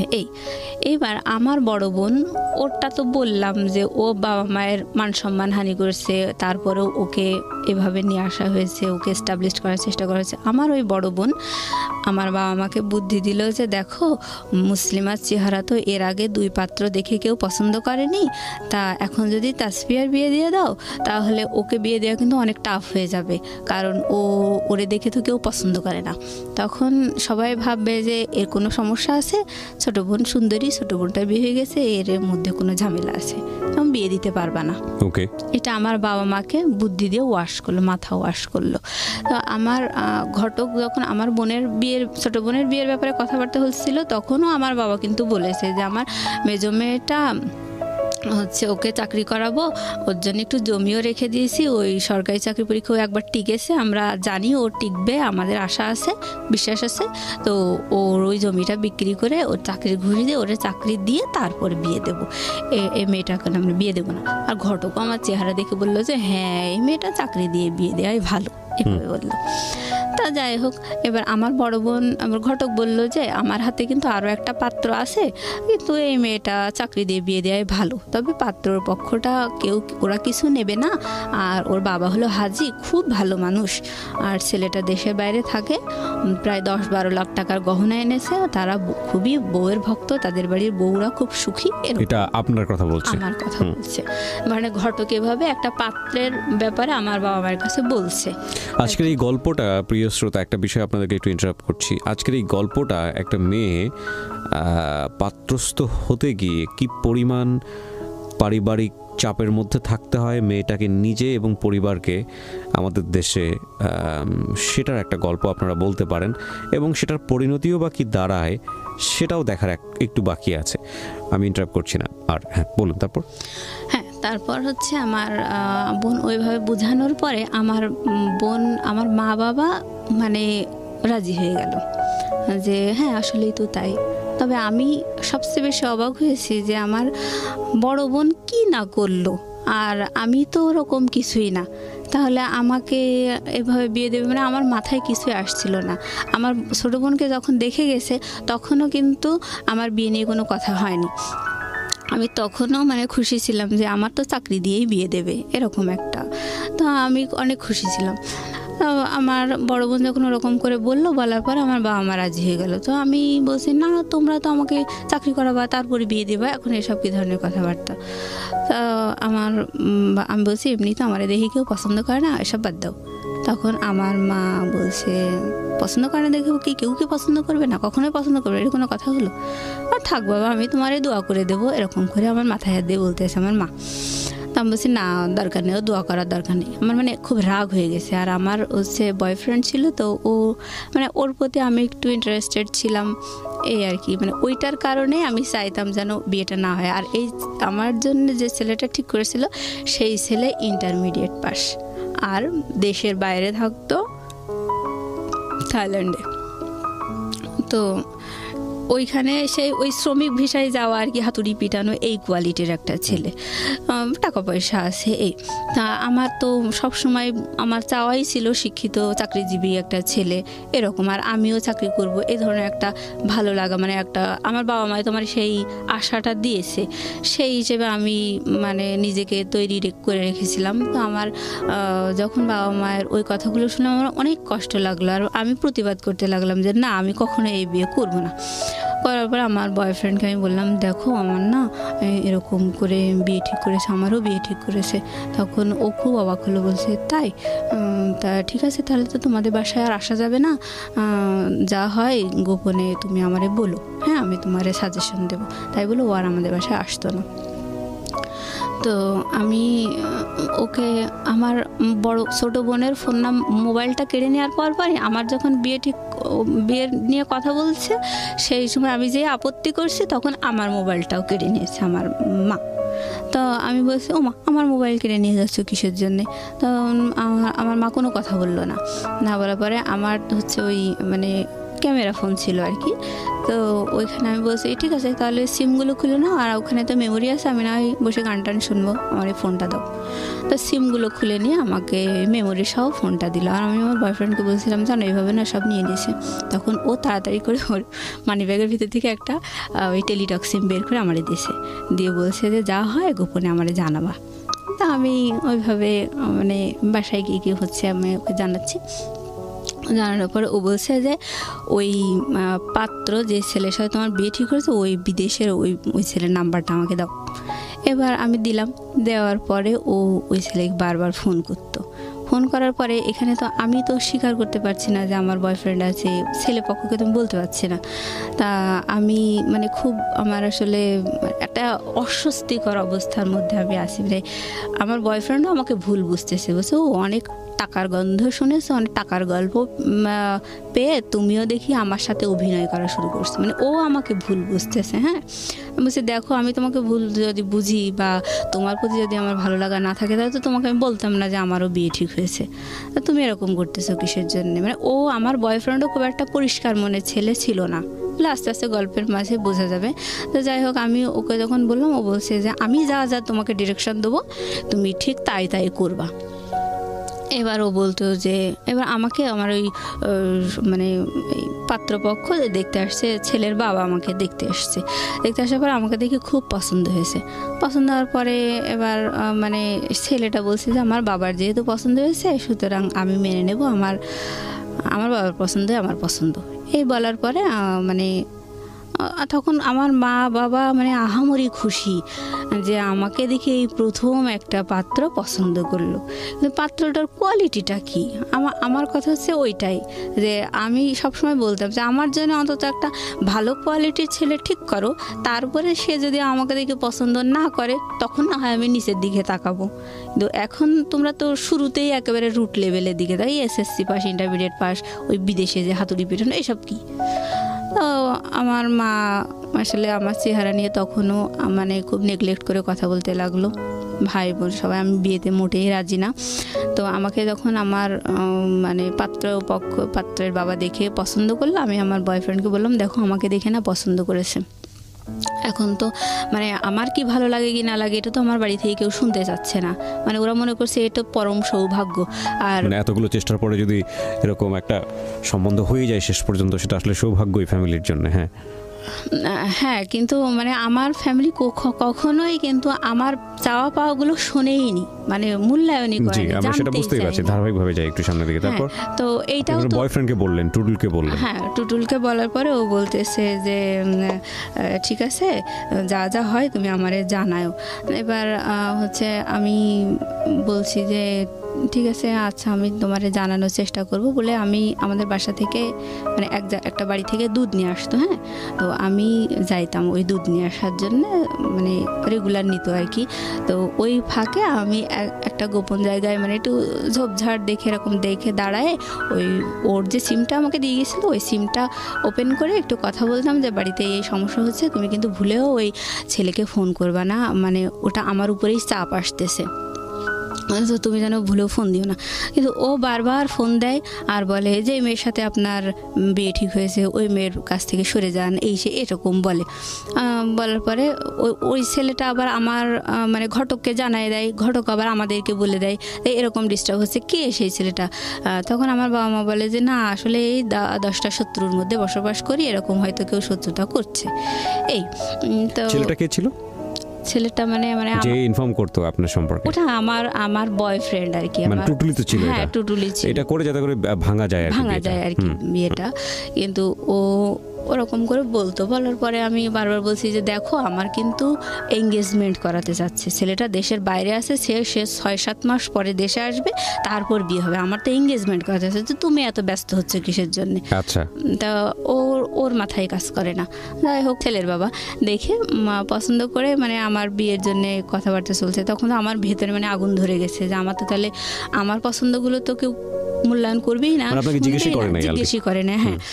তা তখন ছেলেপক্ষ বলেছিল যে মেয়ে কি চায়, মেয়ে চাকরি করতে চায়, মেয়ে পড়াশোনা করতে চায়, মেয়ের চাকরি পরীক্ষার জন্যে তারে মানে কোচিং টোচিং করাতে হবে, সব কিছু আমরা করাবো। ছেলে বলতেছে যে আমার বাবা যেহেতু পছন্দ করছে সুতরাং সব আমি করবো, কোনো অসুবিধা নেই, এমনকি এই বিদেশে নিয়ে এসেও আমি তাকে পড়াতে রাজি আছি, এরকম করে বলল। আর ওই ঘটকটা হচ্ছে অনেক মিথ্যুক, মানে এই পাত্রপক্ষ নিয়ে বিশাল বিশাল গল্প দিল। আমার বাবা মা কোনো কিছু যাচাই করলো না, সব ওই ঘটকের কথা বিশ্বাস করেই আমার বিয়ের জন্য ফাইনাল কথা দিয়ে দিল যে হ্যাঁ আপনারা আসেন এঙ্গেজমেন্টের জন্য। ছেলেকে দেখেনি? না দেখেনি, ছেলেকে না দেখেই। তো আমি মানে বুঝুন যে কি বলবো, মানে যদি ওর কথা সত্যি হয়ে থাকে তাহলে ও পরিবারকে আসলে বোঝাচ্ছিল। একটা কথা আছে বাঙালি সংস্কৃতিতে, কন্যা দায়গ্রস্ত পিতা, এটা একটা মারাত্মক শব্দ। আমরা এখন অনেক আধুনিক সমাজে বসবাস করি এবং এই আধুনিক সমাজে এই ধরনের শব্দ, এই ধরনের কথা অত্যন্ত বেমানান। কিন্তু ভুলে গেলে চলবে না আমাদের এই শহরকেন্দ্রিক জীবন কিংবা ঢাকা শহরকেন্দ্রিক জীবন, এটা এই যে সেই জীবন বা সেই জীবনের মধ্যে কতজন মানুষের পার্টিসিপেশন, সেটার সংখ্যা আসলে খুব কম। আপনি প্রান্তিক পর্যায়ে গেলে ও যে গল্পগুলো এখানে করছে সেটার অনেক মিলই আপনি খুঁজে পাবেন। জি, তো যাই হোক, আমি চাইতাম যে ছেলেটাকে দেখতে, আর আমার নিজের গায়ের রং কালো দেখে আমার খুব শখ হতো আমার হাজব্যান্ডের যেন ফর্সা হয়, সুন্দর হয়, এরকম একটা শখ আমার ছিল। তা আমি বলছি যে আমার মাকে যে আচ্ছা আপনারা, আমাকে তো ছেলেপক্ষ দেখে গেল, পছন্দ করলো, তা আপনারা ছেলে দেখবেন না, আর আমি ছেলে না দেখে আমাকে বিয়ে দিয়ে দেবেন? তখন আমার মা মানে যেটা বললো, আমি কখনো বলতে পারবো না কথাটা। আমাকে আমার মা বলছে যে তোমার চেহারা দেখলে তো আর বিয়ে হবে না। মানে এটা আমার সারা জীবনের একটা বিশাল আঘাতের কথা। আপনার মা বলেছে যে তোমার চেহারা দেখলে তো আর বিয়ে হবে না? হ্যাঁ, এটা বলেছে। আর এই কথা শুনে মানে আমার প্রতিবাদ করার কোনো ভাষা ছিল না। আপনি এই চেহারা নিয়ে শুরু থেকে যে পর্যন্ত মানে কথা বলছেন, সেখানে মানুষের একটা পারসেপশন হতে পারে যে আপনি দেখতে আসলে কুশ্রী, এতটাই কুশ্রী যে আপনার দিকে তাকানো যায় না। বিষয়টা কিন্তু তা না শ্রোতা, ও দেখতে যথেষ্ট সুন্দর এবং সৃষ্টিকর্তা ওকে বানিয়েছেন। সৃষ্টিকর্তা প্রত্যেককেই কোনো গুণ দিয়ে দুনিয়াতে পাঠান, সুতরাং কোনো সৃষ্টিকে অসুন্দর বলার কোনো সাহস, ধৃষ্টতা আমাদের কারোরই থাকা উচিত নয়। তারপরেও যদি গড়পরতা চোখে যদি আমরা বলার চেষ্টা করি যে একটা মানুষ দেখতে কীরকম, সাদা না কালো, সুন্দর না কুশ্রী, সেই জায়গাটা থেকেও মোটেও কুশ্রী নয়। আপনি অনুমতি দিলে আমি অনুষ্ঠানের কোনো একটা সময় আপনার একটা ছবি আমরা আমাদের ফেসবুকে বা ইউটিউবে দিব, সেখানে যদি আপনার অনুমতি থাকে। হ্যাঁ, ইনশাআল্লাহ, অবশ্যই। কারণ আমি চেহারা নিয়ে যতটাই আমি নেগলেক্টেড হয়েছি না কেন, আমি নিজেকে ভাবতাম না যে আমি আসলেই কুৎসিত। এটা আপনি কখনো ভাবতেন না? আচ্ছা। তো আমার মায়ের কথাটা শুনে এতটা কষ্ট লাগলো, মানে আমি চুপ করে মানে কিছু বলিনি, না বলে আমি রুমে গিয়ে মানে উপর হয়ে শুয়ে কাঁদছি, মানে ভুলতে পারছি না কথাটা। তারপর এভাবে আসলে বলার পরে বেশ কয়েকদিন ধরে আমি বারবারই মানে বিয়ের জন্য আপত্তি করছি। মানে আমার খুবই শখ, মানে হার্ট অ্যান্ড সোল আমি চাইতাম আমার হাজব্যান্ডের যেন ভালো শিক্ষিত চাকরিজীবী, মানে একেবারে প্রাণের দাবি মতো। তো আমি সবসময় বলছি যে ও কেমন ছেলে ঠিক করেছে, আমার পছন্দ না, ও বিদেশে থাকে, কেমন শিক্ষিত না। তখন এরকম আমার মা বোঝায় যে তোর কি চেহারা, বারবার এরকম করে বলে। আমার ছোট বোন বলতেছে যে ওই তারেকের মতো অত বাজে চেহারার একটা ছেলেও যে তোকে দেখে পছন্দ করলো না, তারপরে তাহলে তোর এত শখ হয় কি করে, তুই ভালো চেহারা ছেলে চাস, তোর শখ হয় কি করে, তুই নিজের যোগ্যতাটা দেখবি না, এটা বললো। আর বড় বোন বলছে যে কয়েকদিন পরে তো তাসফিয়ার গায়ে হলুদ, হচ্ছে তখন মানে আমি বারবার বিয়েতে আপত্তি করছি, আর আমার বয়ফ্রেন্ড ওখানে ফোন করে মানে ডিস্টার্ব করছে। তো এক পর্যায়ে ওরা খুব রেগে যায়, রেগে যেয়ে বলছে যে না, মেয়ের নামে অনেক কথাবার্তা শুনছি, থাকে আমরা আর এগোবো না, এরকম অবস্থা। তো সেই সময় আমার বাসা থেকে আমাকে মারধর করছে। আমার বাসাতে জানতো যে ও আমার বয়ফ্রেন্ড, হ্যাঁ, এগুলো অলরেডি জেনে গেছে। আমাকে মানে ওকে দোষারোপ করতেছে আর আমাকে মারধর করতেছে।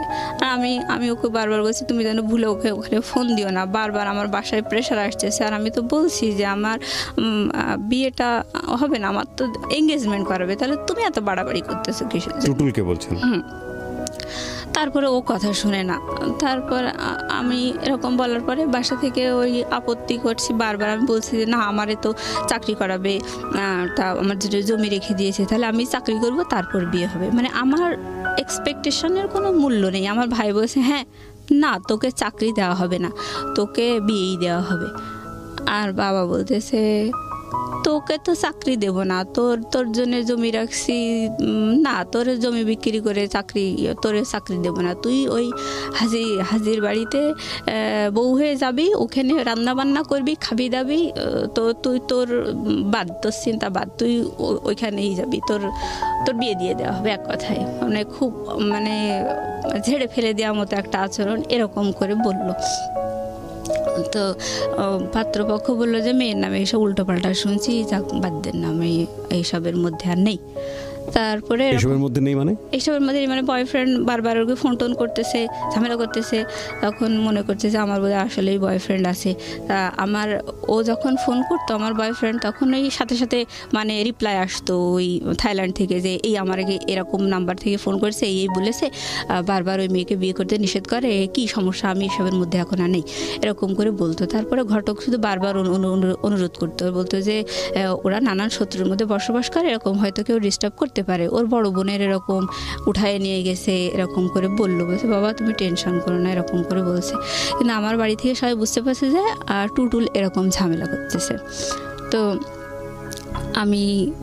আমি তো পরে ঘটক আমাকে ফোন দিয়ে বলছে যে দেখো এরকম সমস্যা হচ্ছে, তা বিষয়টা কি? তখন আমি ক্লিয়ার খুলে বলছি যে দেখেন আমার কি পছন্দ, আমার কি ভালো লাগে, এটা কিন্তু আপনারা কেউই শোনার প্রয়োজন মনে করেননি। আমি সবসময় চাই একটা ভালো শিক্ষিত চাকরিজীবী ছেলে হবে, এরকম। আপনারা তো কেউ কানেই তুলছেন না, আর আমার কেউ জিজ্ঞাসা করলেন না যে ওই ছেলেটা আমার আদৌ পছন্দ কিনা। তখন ওই ঘটক বলছে ও তাহলে তো ওই ছেলেটা মানে থাইল্যান্ডে বারবার ওই পাত্রের কাছে ফোন করছে আর মানে বিয়েতে নিষেধ করতেছে, তাহলে তো তোমার কথার সাথে আমি মিল পাচ্ছি যে সেই ছেলেটাও শিক্ষিত, মানে ভালো ছেলে, অনেক উল্টোপাল্টা কথা বলছে, আর তোমারও তো দেখি এখানে আসলেই আপত্তি, আমি তো দেখি টুকটাক মিল পাচ্ছি, এরকম বলছে। বলার পরে তখন আমার বাবা বিশাল ক্ষেপে গেছে আমার কথাগুলো শুনে। আমি যে ঘটককে যেভাবে বললাম কথাগুলো, ওটা আমার বাবার পাশে বসে বলছে, মানে আমাকে একদম জিম্মি করে রাখছে। আমাকে যখন একটু ফোনে কথা বলতে দিত, তখন মানে আমার বাবা, আমার মা, আমার বোন, ভাই সবাই আমার সামনে বসে থাকতো, আর আমার কাছে রোবটের মতো যা দুটো কথা শিখাই দিত, মানে ওগুলোই আমাকে বলতে হতো, এরকম। আমি যে নিজস্ব কিছু কথা বলবো সেটা বলার কোনো সুযোগ নেই, আমাকে পুতুলের মতো যা শিখাই দেবে তাই আমাকে বলতে হবে। তো আমার বাবা বলছে যে বলো সব। তখন ঘটক যেভাবে বললো যে তোমার তো দেখি এখানে মত নেই, তখন আমার আব্বা আমাকে ধমক দিয়ে বললো এই সব কি কথা বলছিস, তুই বল যে আমার বাবা যা করবে আমি তাতেই রাজি। তা আমাকে আমার মা পেছন দিক থেকে চুলের মুঠি ধরে একটু খেসে টেসে দিল, এরকম মানে মারধর করলো, চড়চাপড় মারলো আপনার গায়ে। হ্যাঁ, তারপরে আমি বাবার কথাই বললাম যে ঠিক আছে আমার এরকম শখ ছিল ঠিকই, কিন্তু আমি চাই বাবা যা করবে তাই, মানে বাধ্য হয়ে বললাম আর কি। মানে রাজি হয়ে গেলেন, এবং ছেলেটাকে তখন আপনি দেখেননি? না, তখনও দেখিনি। তো যাই হোক, রাজি হওয়ার পরে এবার আমি আবারও চুরি করে আমার বয়ফ্রেন্ডকে ফোন দিয়েছি। দেওয়ার পরে আমি বলছি দেখো আমাকে না এরকম করে বারবার বলছে, আমার তো আসলে এঙ্গেজমেন্ট করাবে, তো তুমি এরকম বারবার করে ফোন দিও না, বারবার ঝামেলা করতেছো কিসের জন্য। তখন ও বলতেছে যে আচ্ছা ঠিক আছে আমি আর ফোন টোন দেবো না। বলছে আমি তো তোমার পক্ষেই আছি, তাহলে তুমি বারবার কেন ফোন করতেছো, আর এভাবে আমার মারধর করতেছে, রাগারাগি করতেছে সবাই, তুমিই তো ঘুলাচ্ছ সিচুয়েশনটা, তা এরকম কেন করতেছো? তখন বলছে আচ্ছা ঠিক আছে আমি ফোন দেবো না। তো এর ভিতরে ও আবার একদিন আমাকে বলেছে যে আমি ওই ছেলের সাথে কথা বলবো, প্লাস তুমিও কথা বলবা। বলার পরে হচ্ছে যেভাবে হোক বিয়েটা ভাঙতেই হবে, এনি কস্ট।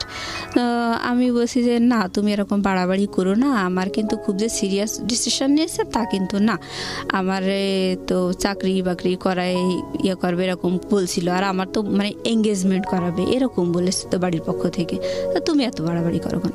তো বলছে না, ও তোমাকে কথা বলতেই হবে। তাই বলে ও ফোনে কথা বললো আমার ওই যে পাত্রের সাথে আর কি, বলে নিয়ে পরে বলছে যে নেন ওই পাত্রীর সাথে কথা বলেন, আমার বয়ফ্রেন্ড বলল।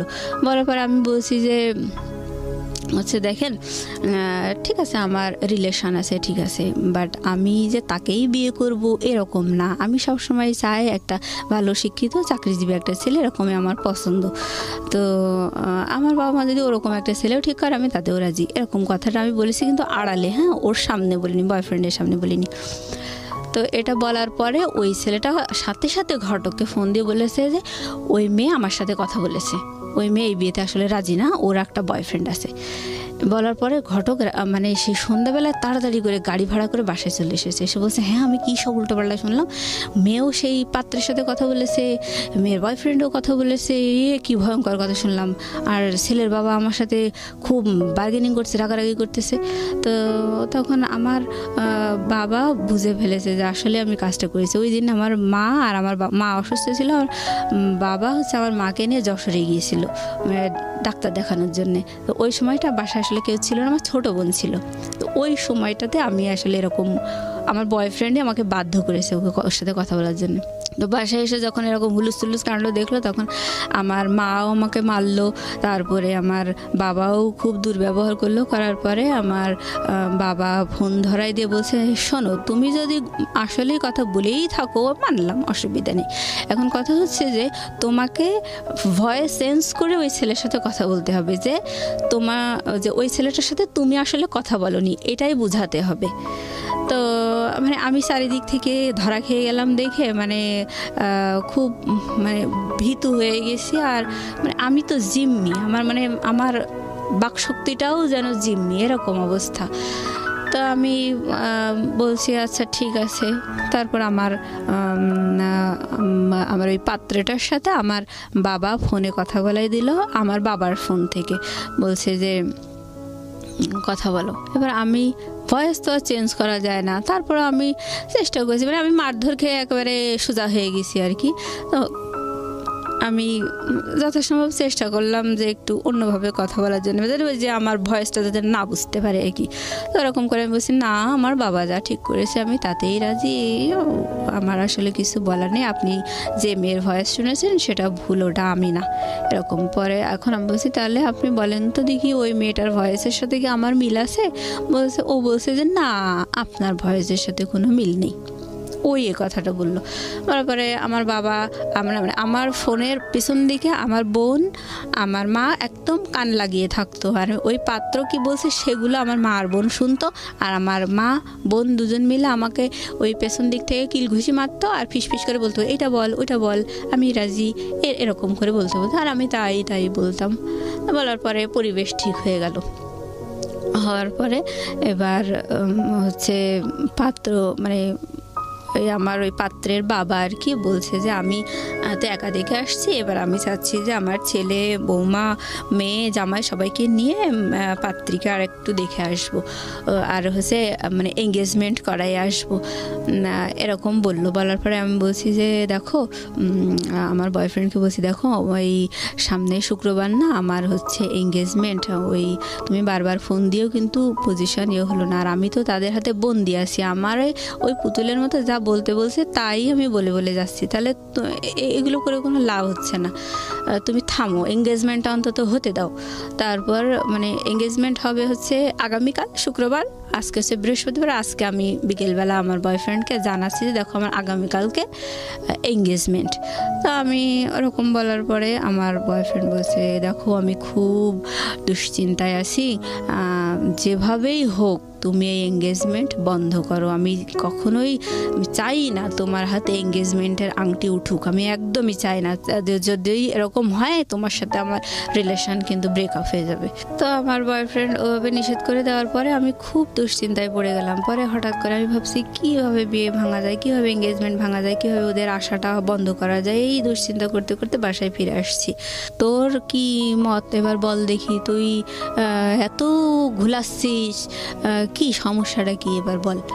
তো আমি বলছি দেখেন বিয়েটা তো ভেঙেই গেছে, তার টুটুল তো অনেক ভালো স্টুডেন্ট, টুটুলের একটা ভালো চাকরি বাকরি হলে তখন ওর সাথেই আমাকে দিয়েন বিয়ে।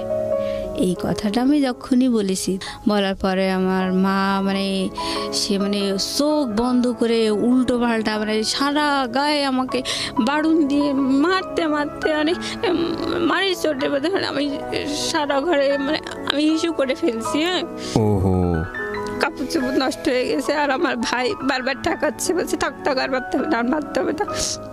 আর আমার বড়পা যখনই বারবার বিয়েতে একটু বাধা আসছিল তখনই আমার বড়পা খুব রেগে যেত।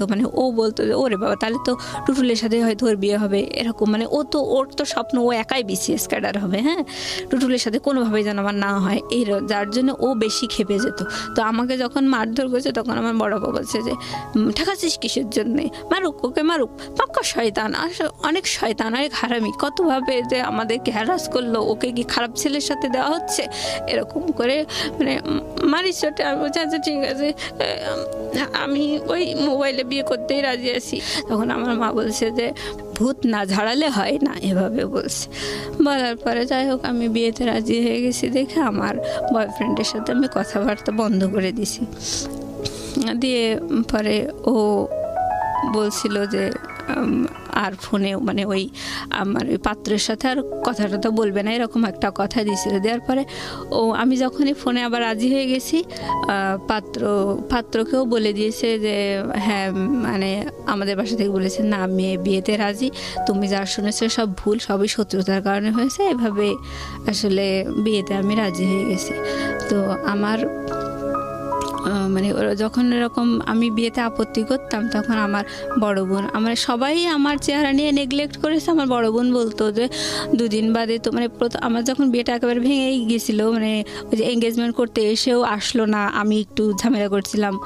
তো ওই সময় আমার বড় বোন বলছিল যে কয়েকদিন পরে তো তাসফিয়ার গায়ে হলুদ, তখন তো অনেক মেহমান আসবে, তা তুই একটু ভালো করে সাজিস, যদি তোর দেখে কেউ পছন্দ করে তখন যদি তোর একটা গতি হয়, এরকম করে উপহাস করে বলল। তো যাই হোক পরে আমার বড় বোন আমি বিয়েতে রাজি হওয়ার পরে বললো সেই তো রাজি হলি, তাহলে আর এত ঘোল খাওয়ার কি দরকার ছিল, সারা ঘর হিসু টিসু করে কি একটা ইয়াং মেয়ে লজ্জাও করে না, সি এরকম করে বললো। যাই হোক আমি তখন নিজে কোথায় যেন হারিয়ে গেছি, এরকম সবাই দুর্ব্যবহার করে আমাকে বিয়েতে রাজি করালো। আর আমি যখন আপত্তি করতাম তখন আমার বাবাও ঘটককে বলতো যে ভাই আপনি টেনশন করেন না, আমার ছোট মেয়েটার বিয়ে হয়ে গেলে ওকে আমি বাড়ি থেকে বের করে দেব, ও কোনো দারোয়ান টারোয়ান ধরে নিকি করে থাকতে যাক, ওরে আমি বাড়ি থেকে বের করে দেবো। দিয়ে এই কথা বললে আমার বাবার সাথে কথা বলতো না। তারপরে আমাকে পরে একদিন সকালবেলা ওরকম আবার ওরকম করে কথা বললো, বলে আমার গলা টিপে ধরে বললো যে মরতে পারিস না, এরকম করে তোর আমি বাড়ি থেকে বের করি। তো যাই হোক আমি মারধর করার পরে আমি চারিদিক থেকে জিম্মি হয়ে গেলাম, আমি বিয়েতে রাজি হয়ে গেছি। এবার আমার বিয়েটার ডেট পড়লো হচ্ছে জানুয়ারির 7 তারিখ 2011 সাল। তো আমার এই ঘটনাগুলো হচ্ছে ডিসেম্বরের শেষের দিকে, 2010 সাল ডিসেম্বরের শেষের দিকে। তো আমার ছোট বোনের পাত্রপক্ষ বিশাল গল্প করছিল, বলছিল যে সীতাহার দেবে, অনেক গহনা দেবে, অনেক কিছু বিশাল গল্প আর কি। আমার মা বাবা সবসময় ওই ঘটকের গল্প শুনে বিয়েতে রাজি। হ্যাঁ, কেউ যাচাই করেনি যে আদৌ ঠিক শুনছি কিনা, কারণ আপনাকে নিয়ে অনেক টেন্স ছিল তারা। হ্যাঁ, আমার ছোট বোনের ব্যাপারে, আমার ছোট বোনের যে বিয়ে ঠিক করছিল যে ডিপ্লোমা ইঞ্জিনিয়ার, ওরও পছন্দ ছিল না। আর ওরও ওর পাত্রপক্ষ থেকেও বড় বড় গল্প শুনেছিল, ওগুলোও যাচাই করেনি আর কি। ছোট বোনের ওগুলোও যাচাই করেনি, ওরে তো মান সম্মান বাঁচানোর জন্য তড়িঘড়ি করে বিয়ে দিতে চাইছিল। তো যাই হোক ওর বিয়ের ডেট পড়লো হচ্ছে ডিসেম্বরের 23 তারিখে। তো এদিকে আমিও বিয়েতে রাজি হয়ে গেছি। এবার আমার ছোট বোনের বিয়ের দিন পাত্রপক্ষ আসলো, তো পাত্রপক্ষ যে মানে আহামরি গল্প দিয়েছিল সেই গল্প অনুযায়ী বিয়ের দিন কিছুই পাওয়া গেল না। বলছিল যে 40-50 ভরি স্বর্ণের গহনা দেবে, অনেক কিছু, অনেক টাকা দেনমোহর হবে, মেলা গল্প শুনেই তো বাবা মা রাজি হয়েছিল। তবে দেখা গেল যে 1.5 থেকে 2 ভরি স্বর্ণের গহনা দিয়েছে, আর ওই যে হাতে 2টা বালা দিয়েছে সেটা হচ্ছে ব্রোঞ্জের উপরে 4-5 আনা স্বর্ণ মানে ঘষা টসা দিয়ে বানায় আর কি, ওরকম বালা দিয়েছে। মানে আমার বোন যে অনুযায়ী গল্প শুনছিল সেই অনুযায়ী কিচ্ছু পায়নি দেখে ওর খুব মন খারাপ, বললো আমার কি দিল, কোথায় দিল, এরকম। তা যাই হোক, আমার ছোট বোনের বিয়ে হয়ে গেল। বিয়ে হওয়ার পরে শ্বশুরবাড়িতে গেল। আমার বোনটা আসলে একটু কি বলবো, ও মানে অল্পতেই একটু বেশি গল্প দেওয়া স্বভাব ছিল ওর। ও আমাকে বলছে ওর বিয়ের 3 দিন পরে আমার ওরা এসছে, মানে আমার ছোট বোন ছোট বোনাই ওরা আমাদের বাসায় এসছে বিয়ের 3 দিন পরে। তখন ঘটক মানে আমার বিয়ের জন্য রেডি। তো ঘটক আর ঘটকের ওয়াইফ, আমার ফুপুই হয় ঘটকের ওয়াইফ, তো উনি বলছে যে তাসফিয়ার বিয়েতে, আমার মা বলছে যে তাসফিয়ার বিয়েতে তো বিরাট গল্প শুনলাম, তো সেই অনুযায়ী তো কিছু পেলাম না। তো আমার ফুপু বলছে যে ঠিক আছে, মুসলিমার বিয়েতে আপনারা খুব ভালো করে যাচাই করে নিন, যেহেতু এইটাতে পাননি, আর 2টো পাত্রই তো আমার হাজব্যান্ড ঠিক করেছে, তো এটা আপনারা যাচাই করেই নেন। তখন আমার মা বলছে না, যাচাই করা লাগবে না, যেহেতু পাত্রের বাবা হাজি, যাচাই করা লাগবে না। বলছে না না, যাচাই করেই নিতে হবে, এরকম করে বললো। কিন্তু তারপরেও যাচাই করেনি। তো বিয়ের 3 দিন পরে আমার ছোট বোন আসলো রাতের বেলা।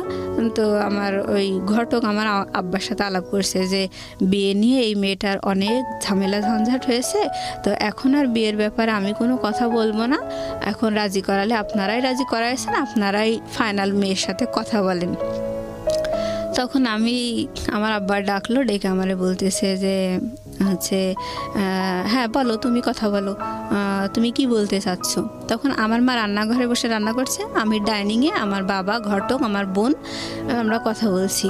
তো আমি বলছি, আমি লাস্ট চেষ্টা করছি ওটা বিয়েটা আটকানোর, ওটা হচ্ছে আমার লাস্ট চেষ্টা। সেটা হচ্ছে আমি বলছি যে দেখো, তাসফিয়ার বিয়ের সময় তো মানে একেবারে আকাশ ছোঁয়া গল্প শোনা গেল, তার গহনা, তার পোশাক আশাক, বিশাল গল্প শোনা গেল যে এই দেবে, কিন্তু সেই অনুযায়ী কিন্তু বিয়েতে কিছুই হয়নি।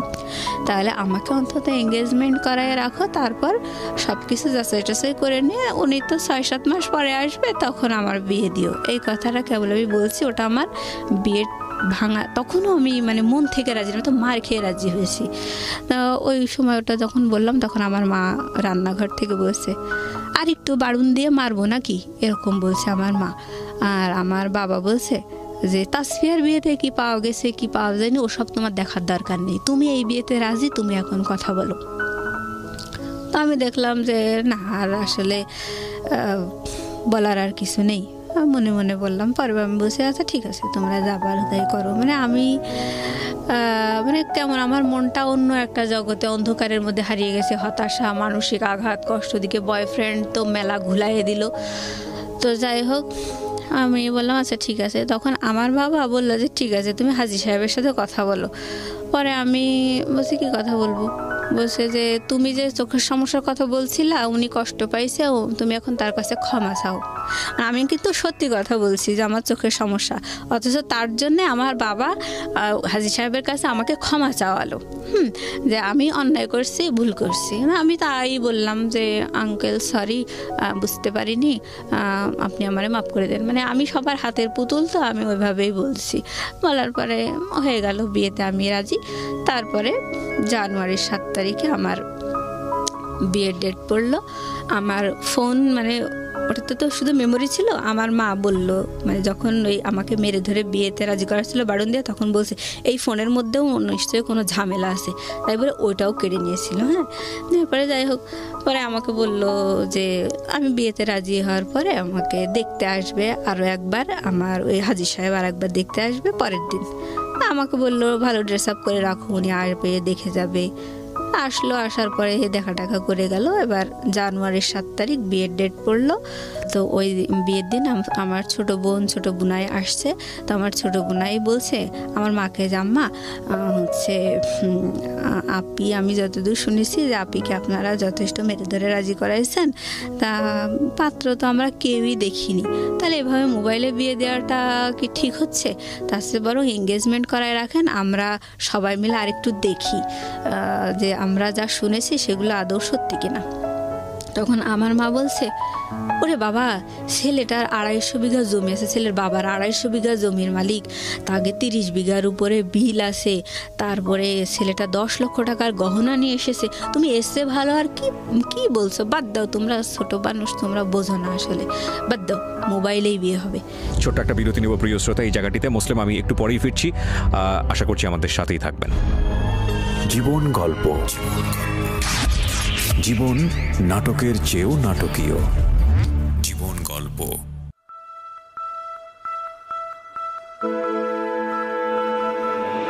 লাভ, hate, challenge, motivation, lies, truth, impossible, virtue, morality, something beyond entertainment. Welcome to my stage of reality. Stay tuned Sunday and Wednesday with me RJ Kibriya, only on Dhaka FM 90.4. জীবন গল্প, জীবন নাটকের চেয়েও নাটকীয়। জীবন গল্প। Welcome back once again. আপনারা শুনছেন জীবন গল্প, ঢাকা FM 90.4-এ। আমি RJ কিবরিয়া আপনার সাথে রয়েছি। কথা না বাড়িয়ে মুসলিমার কাছে আবারও ফিরছি। মুসলিমা, যেখানটায় আমরা ছিলাম, এবার ছেলেপক্ষ চলে আসছে মাইক্রোয় করে। তো এখন আসার পরে আমার যে মানে কাজী নিয়ে আসছে আমার বাবা, কাজী আনার পরে কাজী বলছে যে মোবাইলে বিয়ে কি, এটা শরীয়ত সম্মত না, এটা আমি পড়াতে পারবো না, আর এই ধরনের বিয়ে টেকেও না, এরকম বোকার মতো সিদ্ধান্ত কেন নিচ্ছেন আপনারা? তখন আমার আব্বা বলছে আপনাকে এসব ভাবতে হবে না, বিয়ে মোবাইলেই হবে। তো বলছে ও আচ্ছা ঠিক আছে।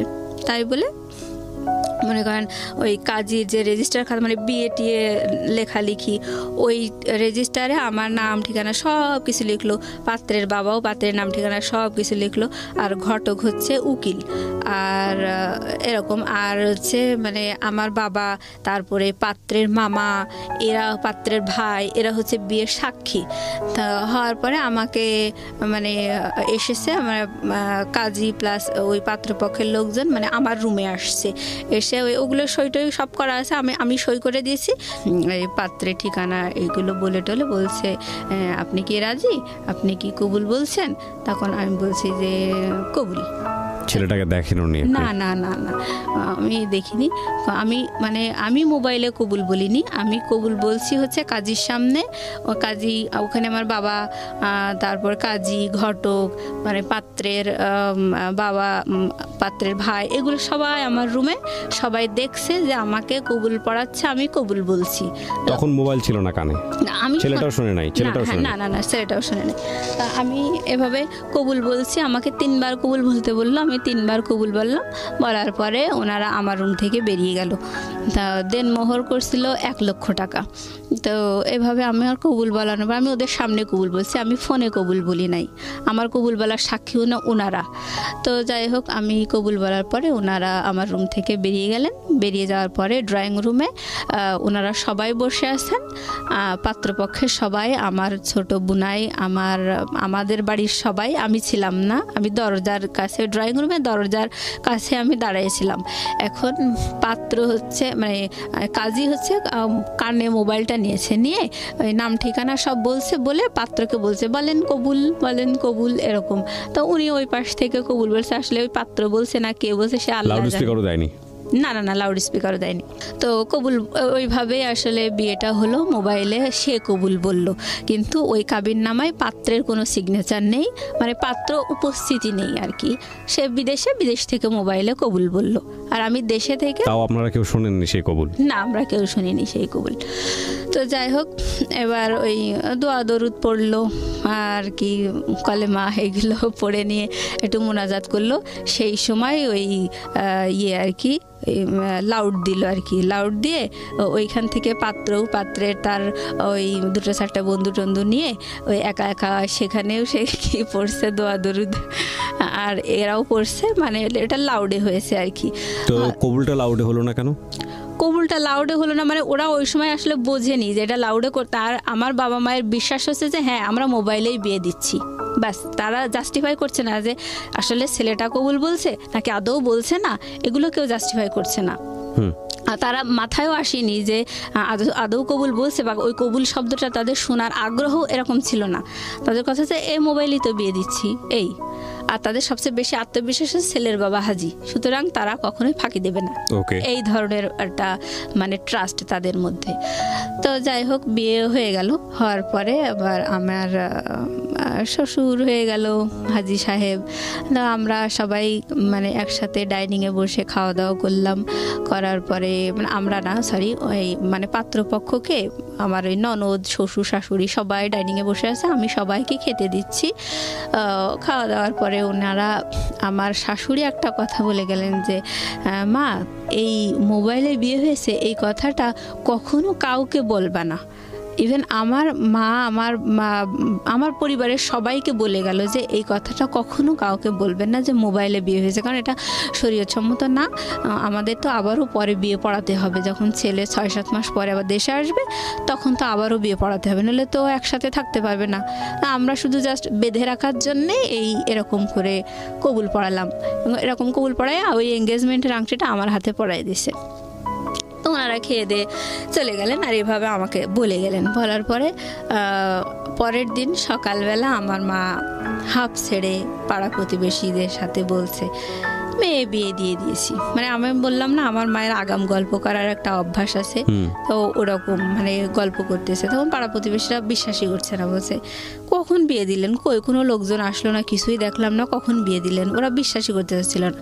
পরে আমার মা বলছে না, গতকাল 1 মাইক্রো লোকজন আসছিল। বলছে হ্যাঁ, একটা মাইক্রো দেখছিলাম, তা আমরা ভাবছিলাম হয়তো আপনার ছোট মেয়ের শ্বশুরবাড়ি থেকে লোক আসছে, এরকম ভাবছিলাম। বলছে না, আমার ওই মেজো মেয়ের মোবাইলে বিয়ে। তো পাড়া প্রতিবেশীরা বলতে লাগলো যে মোবাইলে বিয়ে দিলেন, এটা মোবাইলে আবার বিয়ে হয় নাকি? তখন আমার মা বললো যে না, আসলে ওদের খুব আগ্রহ ছিল, এঙ্গেজমেন্ট করাতে চাইছিলাম, ওদের এত আগ্রহ দেখে মোবাইলেই দিলাম। তো ওরা বললো তো ভালোই তো, পরপর 2টা মেয়ে বিয়ে হয়ে গেল, ভালোই তো হয়েছে। আর আমার মা তো বিশাল ঘটক যেমন গল্প করছে ঠিক সেইভাবেই সেই গল্পগুলোই বলতে লাগলো পাড়া প্রতিবেশীদের সাথে। তো বিয়ের মানে 2 দিন পরে আমার শ্বশুর বললো যে বাড়িতে তো আমরা শুধু বুড়াবুড়িই থাকি, তো বৌমাকে একটু বেড়াতে নিয়ে যাবো, 1 দিন রেখেই মানে আবার দিয়ে যাব, তো মানে একটু দেন। তাই বলে আমাকে বিয়ের 2 দিন পরে আমার শ্বশুর এসে আমাকে একটু নিয়ে গেল বেড়ানোর জন্য। তো গেলাম শ্বশুর বাড়িতে। যাওয়ার পরে আমার বিকেলবেলা আমার শ্বশুর মানে ঘটক তো অনেক অনেক গল্প দিয়েছিল, তো সেইগুলোর বাস্তবতা আমার শ্বশুর দেখাচ্ছে। তো ঘটক যখন বিয়ের সময় বড় বড় গল্প দিত, শ্বশুরের কানে সেই কথাগুলো যায়নি। হ্যাঁ, তো ঘটক আমার শ্বশুর আমাকে মানে মানে আলমারি ড্রয়ার থেকে বের করে মানে ভাউচার আর কি, টাকা ওনার ছেলে আর কি কত টাকা এ যাবৎ পাঠাইছে দেশে ওনার কাছে আর কি, সেইগুলো আমার দেখাচ্ছে। তো বলছে দেখো বৌমা, আমার ছেলে এ পর্যন্ত আমার কাছে 6 লাখ টাকা পাঠিয়েছে, অথচ ঘটক বলেছিল যে 60 লাখ টাকা তার ক্যাশই আছে।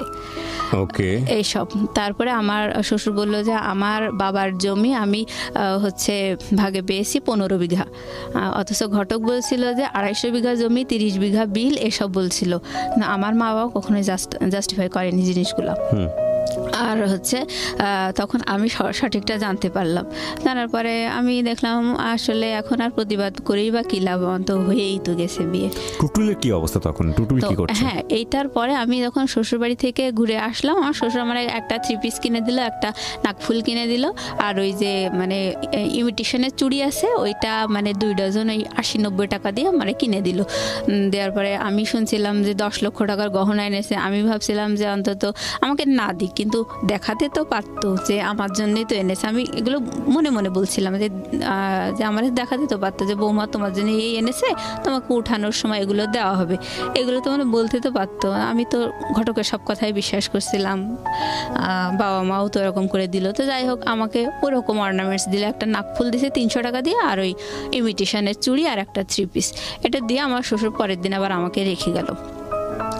তো আমি বাসায় এসে বলছি দেখো এই এই তাদের প্রপার্টির অবস্থা। তখন আমার মা ঘটকের মানে মনে মনে মানে আমার সাথে বলতেছে, খুবই অভিশপ্ত শয়তান হচ্ছে আমার ছোট মেয়েটার জীবনটা এভাবে নষ্ট করলো, আমার মেজো মেয়ের জীবনটা এভাবে নষ্ট করলো। তো বলছি কেন, ঘটকের দোষ দিচ্ছেন কেন? আপনারা কি যাচাই করতে পারতেন না? আর ঘটককে বিয়ে দিয়েছেন নাকি? বিয়ে তো আপনারা দিয়েছেন। যাই হোক, এভাবে বলার পরে মানে খুব রাগ আমার বাবা মায়ের উপর। এবার আমার ফোনগুলো আমাকে দিয়ে দিয়েছে, আমার ফোন, আমার বোনের ফোন, যারটা তার আমার বাবা আমাদেরকে দিয়ে দিয়েছে। দেওয়ার পরে আবার আমি তখন টুটুলকে ফোন করছি, ফোন করে বলছি দেখো এরকম তো বিয়ে হয়ে গেছে, তা তুমি তো অনেক পরিবেশ ঘোলা করেছো, আমি তো চাইছিলাম এঙ্গেজমেন্ট করাতে, আর তুমি যেভাবে পরিবেশ ঘোলা করেছো তাতেই ওরা আসলে মোবাইলে, ওদের এমনি বিয়ে দেওয়ার ইচ্ছা ছিল, আমার বাবা মাও বলছিল, কিন্তু আমি এরকম যদি পরিবেশ ঘোলা না হতো তাহলে হয়তো মোবাইলে বিয়েটা বন্ধ করা যেত, কিন্তু তুমি যেভাবে করছো মোবাইলে আমার বিয়ে হয়ে গেছে। তাহলে অবশেষে কি হলো, শেষ পর্যন্ত তো তোমারও পাইলাম না আর আমার মোবাইলে বিয়ে হয়ে গেল। তখন ও বলল যে দেখো তোমার সাথে আমার রিলেশন এত বেশি লং হবে এমন প্ল্যান তো আমার ছিলই না, আমি তো আমার ফ্রেন্ডদের সাথে, আমার কলিগদের সাথে বাজি ধরে তোমার সাথে রিলেশন করছিলাম। তোমার সাথে যখন আমার রিলেশন ছিল ওই সময় আমার মিনার সাথে রিলেশন ছিল, মিনা আমার ছাত্রী, আমি আসলে ওকে ভালোবাসি, কিন্তু তোমার সাথে বাজি ধরে আমি রিলেশন করছিলাম, তুমি আমার চিন্তা বাদ দাও। ওকে ওকে, মানে ওই সময় ওটা শোনার পর আমি বলছি তাহলে এই কথাগুলো আমার বিয়ের সময় তুমি বলতে, যখন তুমি পরিবেশ ঘোলা করছিলে সেই সময় বলতে। তখন বলছে না এভাবে কি বলা যায় নাকি, বাজি ধরে আসছি এরকম, বা তোমাকে চায় না, এগুলোকে ডিরেক্ট বলা যায় নাকি? যাই হোক বলিনি। তো ওর ওই কথাটা শুনে মানে মানে এতটাই আমি হতভম্ব হয়ে গেছি যে এ আবার কোন বেইমান। এবার ওর সাথে আর কোনো যোগাযোগ নাই, কথা নাই। এখন আমার বাবা বলতেছে যে বিয়ের যখন আমার প্রায় 4-5 দিন এরকম যাচ্ছে, আমি আমার হাজব্যান্ডের সাথে ফোনে গল্প করি, আমার মন না চাইলেও গল্প করি, কি করব, এখন তো আর কিছু করার নাই। আমার খুব কষ্ট লাগতো বয়ফ্রেন্ডের এরকম আচরণ শুনে, এভাবে মারধর করে বিয়ে দিল। তাই আমি একা একাই খুব কান্নাকাটি করতাম, করে ওই সময় আমার হাজব্যান্ডকে মানে ফোন দিয়ে আমি হাওমাও করে কাঁদতাম, কিন্তু আমি ওকে বলতে পারতাম না যে আমি কেন কাঁদছি। তো ও মনে করতো আসলে আমি বোধহয় ওকে খুব ভালোবাসি, ওকে খুব দেখতে চাই, কাছে পেতে চাই, এই জন্যে আমি কাঁদছি। তো ও আমাকে বুঝাতো, মানে ওর ধারণাটা ভুল, হ্যাঁ, কিন্তু আমি তো আমার মনের কথাগুলোও বলতে পারছি না। তো ও বলছে যে এভাবে কান্নাকাটি করো না, আমি চলে আসবো দেশে, তুমি এভাবে কাঁদলে কিন্তু আমি এখনই চলে আসবো, এরকম করে বলার পরে আমার বিয়ের যখন 5-6 দিন, বিয়ের পরে কি আপনি নিজের বাড়িতে থাকলেন নাকি শ্বশুর বাড়িতে চলে গেলেন? না, আমি শ্বশুর বাড়িতে একদিন বেড়ানোর জন্য গেছি, এক রাত থেকে আবার শ্বশুর আবার আমাকে দিয়ে গেছে। হ্যাঁ, তো মানে বলছে যে উঠায় নেওয়ার পর আমি শ্বশুর বাড়িতে যাবো এরকম। তো যাই হোক, এবার আমার বাবা আমাকে বললো, মানে আমাকে বিয়ে দিয়েই মানে হাফ ছেড়ে বাঁচলো, মানে পাত্রপক্ষ যেরকম বড় বড় গল্প দিছিল যে পড়াবে, চাকরি ঘুষ দেবে, এইগুলো। তখন আমার বাবা বলতে লাগলো যে এখন তো তোমাকে বিএসসি ভর্তি করায় দেবো, তোমার বিয়েই তো দিছি এই কারণে যে ওরা তোমাকে পড়াবে, এখন জামাইয়ের কাছে খরচ চাও, তোমার খরচ কে দেবে? আর বাসা থেকে আমার মাও মানে খুব খারাপ বিহেভ করতে বলছে, 2 দিন হাজব্যান্ড না হতেই তার দরদ খুব বোঝা শিখে গেছে, এরকম বলছে। আমার আসলে টাকা চাইতে খুব লজ্জা করতো, আমার বলছি যে বিয়ে তো তোমরাই দিচ্ছ, তাহলে তোমরা টাকা চেয়ে দাও, আমি কেন চাইতে দাও? বলছে কেন, এখন তো তোর নিজস্ব পরিবেশ হয়েছে, এখন তুই তোর মতো করে ম্যানেজ করে নিবি। আর আমার উপরে চাপাই দিচ্ছে, এবং আমার বলতে যে তোর খরচ কে দেবে, তোর তো বিয়ে হয়ে গেছে, তোর খরচ কে দেবে, এরকম করে নেগলেক্ট করে কথা বলে। তারপরে আমার আসলে অনেক খারাপ লাগে ব্যবহার আচার এরকম দেখে। আমি আমার হাজব্যান্ডকে বলছি যে দেখো তুমি তো বলছিলে যে চাকরির বাকরির ঘুষ দেবা, পড়াবা, আবার বিএসসি ভর্তি করাই দেবা, সবই তো বলছিলে, তাহলে এই সব শুনেই তো রাজি হয়েছি। তখন আমার বাড়ি থেকে বলতেছে তুমি বিএসসি ভর্তি করাই দিতে, তা তুমি দাও। বলতেছে যে কেন বিএসসি আমি এখন ভর্তি করাই দেবো, কারণ তোমার মুখ তো আমি দেখিনি, বিএসসি ভর্তি করে বিএসসি পড়াতে তো লাখ লাখ টাকা খরচ হবে, আমি তো তোমার মুখই দেখিনি এখনো, তাহলে এত টাকা এখন তুমি তোমার বাবার ঘরে আসো, তোমার বাবার মায়ের কাছে খরচ চাও। এটা আপনার হাজবেন্ড বললো? বলার পর কি নাম ছিল আপনার হাজবেন্ডের? ওর নাম ছিল হচ্ছে শামসুল। শামসুল। হ্যাঁ, শামসুল। তা আমি তখন বললাম, দেখো তোমার জামাই এই কথা বলছে, আমার আব্বাকে বলছি যে ও বলছে যে কোনো খরচ আমি দিতে পারবো না, তোমার বাবাকে দিতে বলো, তোমার বাবার বাড়িতে আসো, তোমার বাবাকে দিতে বলো। তখন আমার বাবার সাথে সাথে আমার ফোনটা কেড়ে নিয়ে বলছে, ও তুমি তাহলে এই কথাই বলছো? যে আমার হাজব্যান্ডকে বলছে যে এই তোমার মনের কথা? বলছে হ্যাঁ, এটাই মনের কথা, কারণ আমি তো এখনও তার মুখই দেখিনি। আর সবচেয়ে বড় কথা হচ্ছে যে বিয়েতে তো মানুষ কত গল্পই দেয়, আমার মনের কথা হচ্ছে আমার ওয়াইফকে আমি মোটেই পড়াশোনা করাবো না, আর বাচ্চা কাচ্চা হবে, সংসার করবে, চাকরি বাকরি করাবো না। আর যদি তার খুবই শখ হয় তাহলে আমি ওই প্রাইমারি টিচার হিসেবে আমি ওরে চাকরি করাইতে পারি। এটা শুনে আমার আব্বার খুব মন খারাপ হয়ে গেল। আমার আব্বা বলছে, তোমাদের গল্প শুনেই তো দিয়েছিলাম, তাহলে তোমরা যখন এই কথা বলছো তাহলে আমার মেয়ের মুখ আর তোমাকে দেখতে হবে না। ওকে মুসলিমা, আমরা এখান থেকে ফিরবো। আর প্রিয় শ্রোতা, আমি আজকের গল্পের একটা খুব গুরুত্বপূর্ণ মেসেজ হয়তো বা শেষের দিকে থাকবে, এবং একই সাথে মুসলিমাও একটা আহ্বান আপনাদেরকে জানাবেন, এবং সেই আহ্বানটা কি সেটা আপনাদের জানার পরে মুসলিমাকে দেখার একটা পূর্ণ ইচ্ছা আপনাদের মধ্যে জাগবে আমি জানি। আমরা ফেসবুকে একরকমের পোস্ট দিই, কিন্তু ইউটিউবে গেলে আপনারা ওনার যে ছবিগুলো দেওয়া আছে সেখানে ওনাকে আপনারা দেখতে পাবেন ক্লিয়ারলি। সো যারা ইউটিউবে আসেননি, বিশেষ করে আমাদের ঢাকা এফএমের যে ইউটিউব চ্যানেলটি আছে, ওখানে জীবন গল্প এবং সিক্রেটসের প্রতিটা অনুষ্ঠান আপলোড করা হয়, তো তারা চলে আসবেন আমাদের ইউটিউব চ্যানেলটিতে www.youtube.com/dfm904। অবশ্যই সাবস্ক্রাইব করে নোটিফিকেশনটি অন করে রাখবেন, তাহলে নতুন কন্টেন্ট আপলোড হওয়ার সঙ্গে সঙ্গে আপনি জানতে পারবেন। ওকে, ছোট্ট একটা বিরতির পর আবারও ফিরে আসছি। জীবন গল্প। জীবন নাটকের চেয়েও নাটকীয়। জীবন গল্প।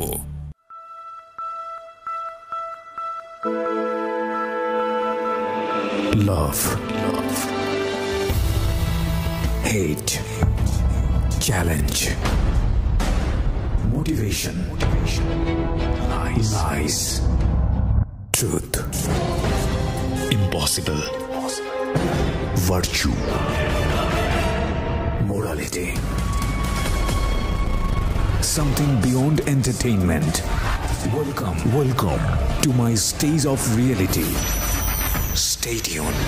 Sunday and Wednesday with me RJ Kibriya, only on Dhaka FM 90.4.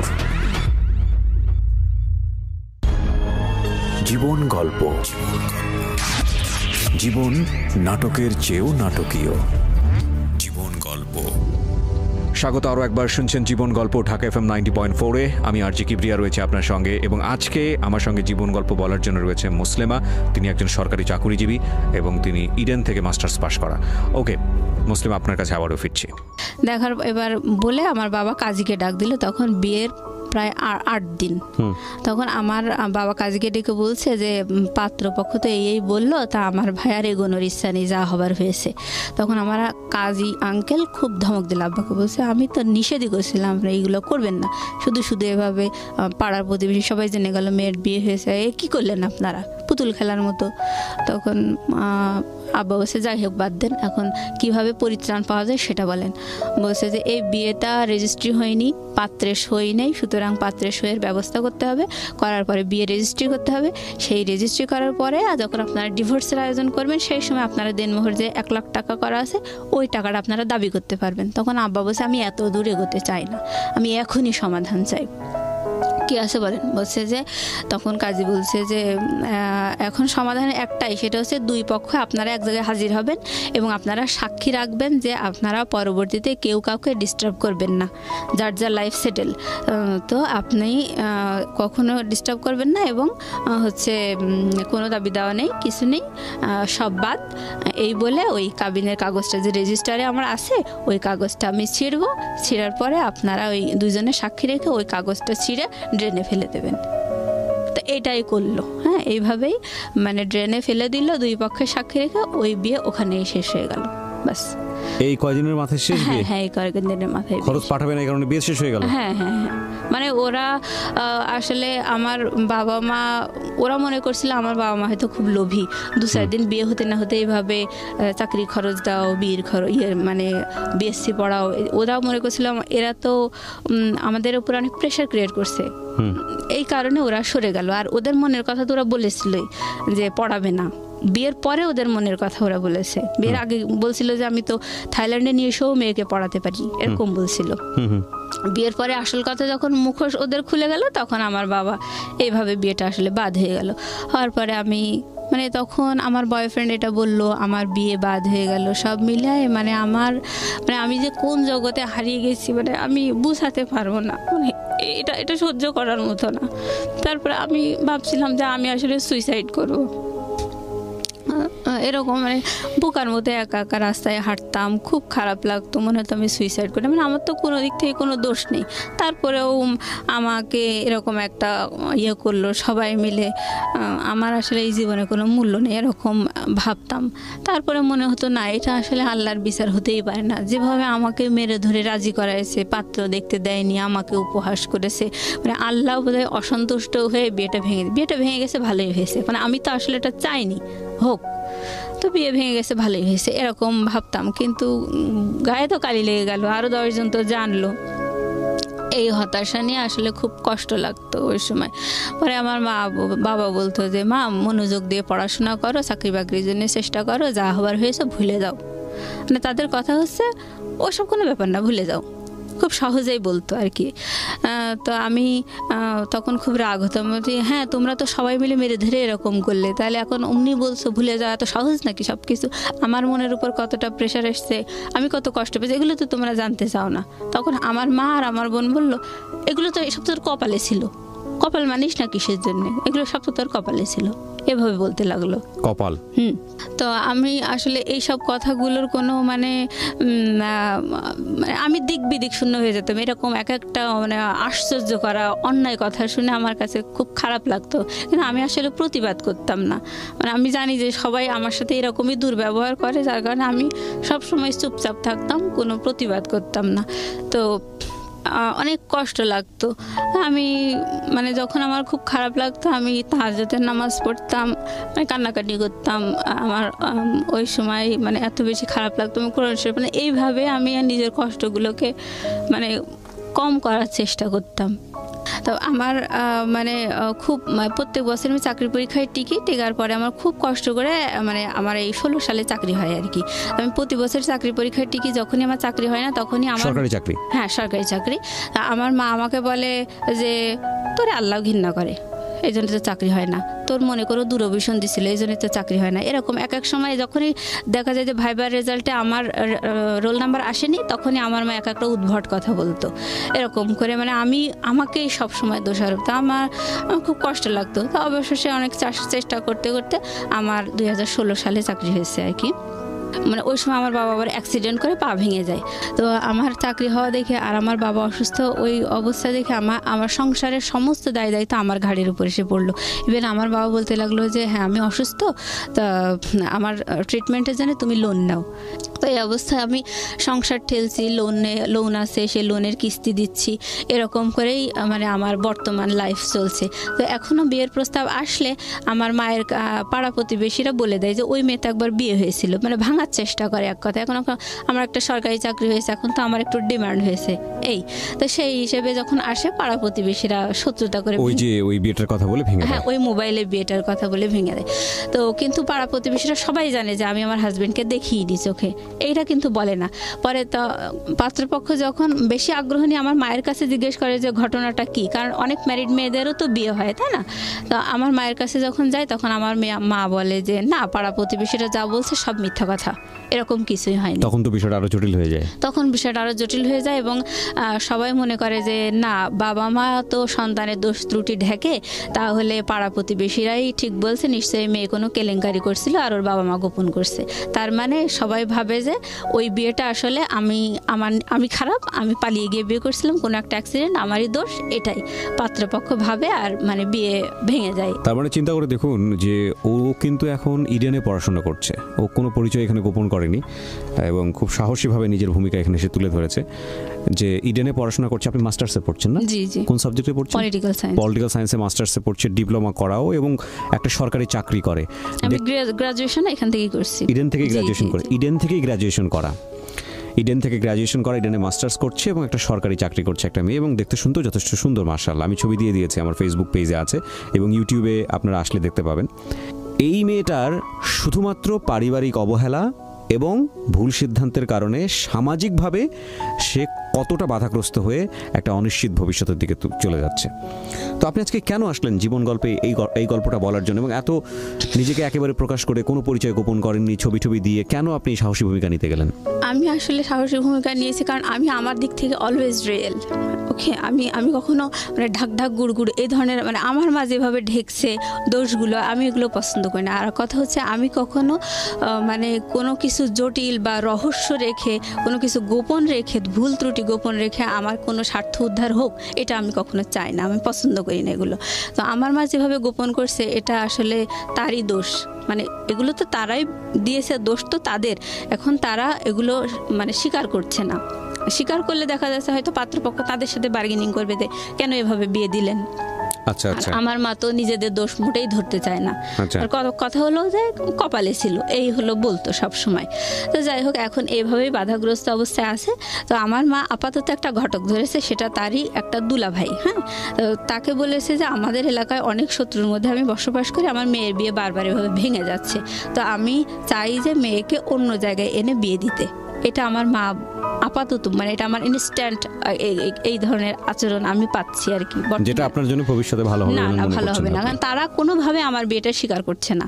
কিন্তু বিয়েটা তো আসলে কিছুই না, আমি আমার হাজবেন্ডকে চোখেও দেখি না, আমি চিনতেও পারবো না কার সাথে বিয়ে হয়েছে। তাহলে আপনি আজকে রেডিওতে, আমি যদি ভুল না করে থাকি, আজকের এই জীবন গল্পটা বললেন মূলত একটা উদ্দেশ্য নিয়ে, যে আপনি আপনার একটা ম্যারিড লাইফ চান এবং এমন একটা ছেলেকে চান যে ছেলেটা আপনাকে পুরোটা জেনে শুনে বুঝে তারপর আপনার জীবনে আপনার জন্য হাত বাড়ায় করে নেবে, আমার সাথে কথা বলে।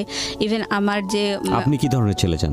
আমি চাই মানে আমি একটা সরকারি কর্মকর্তা, আমি কিন্তু ঝাড়ুদার না, আমি একটা অফিসার। তো আমার হাজবেন্ডও একটা অফিসার হবে, বা সে আমার সাথে এক ধাপ একটু বেশি, আমার 10ম গ্রেড, হ্যাঁ, আর সে 9ম গ্রেড হোক।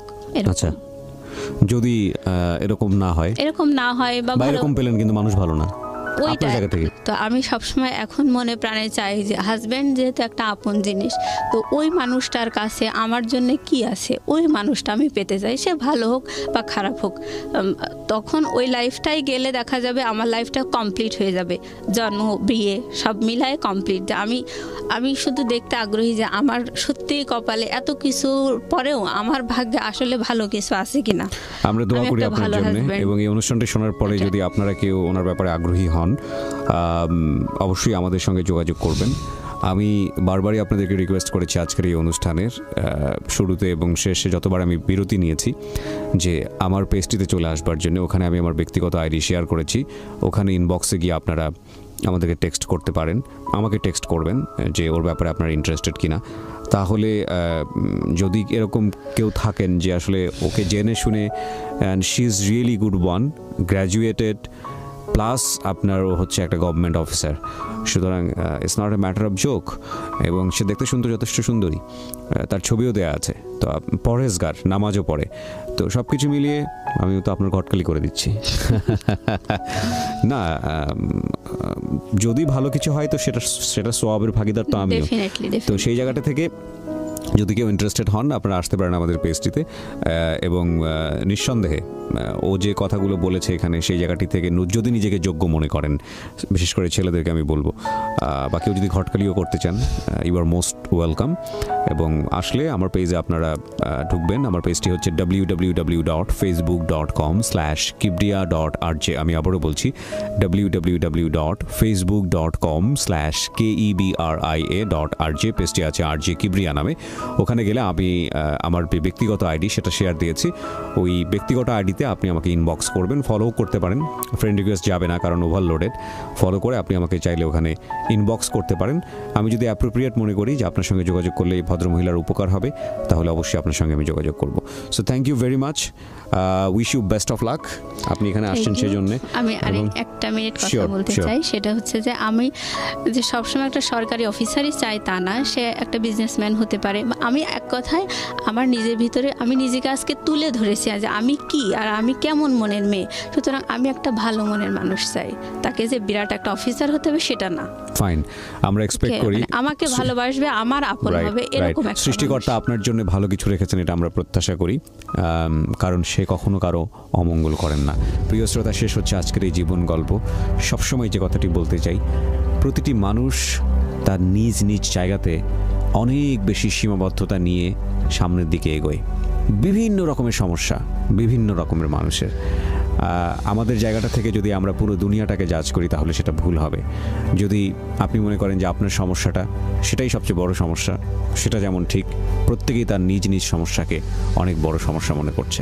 আজকের এই জীবন গল্পে পুরো গল্পটা শোনার পরে অনেকেই হয়তোবা তার নিজ জায়গা থেকে মনে করতে পারেন যে মেয়েটা যিনি গল্পটা বললেন তিনি একটা বেহায়াপনা করেছেন, কারণ এই ধরনের বিষয়গুলো তো পরিবারের ভিতর থেকেই সমাধান হওয়া উচিত। বিয়েটা তো পরিবারেরই বিষয়।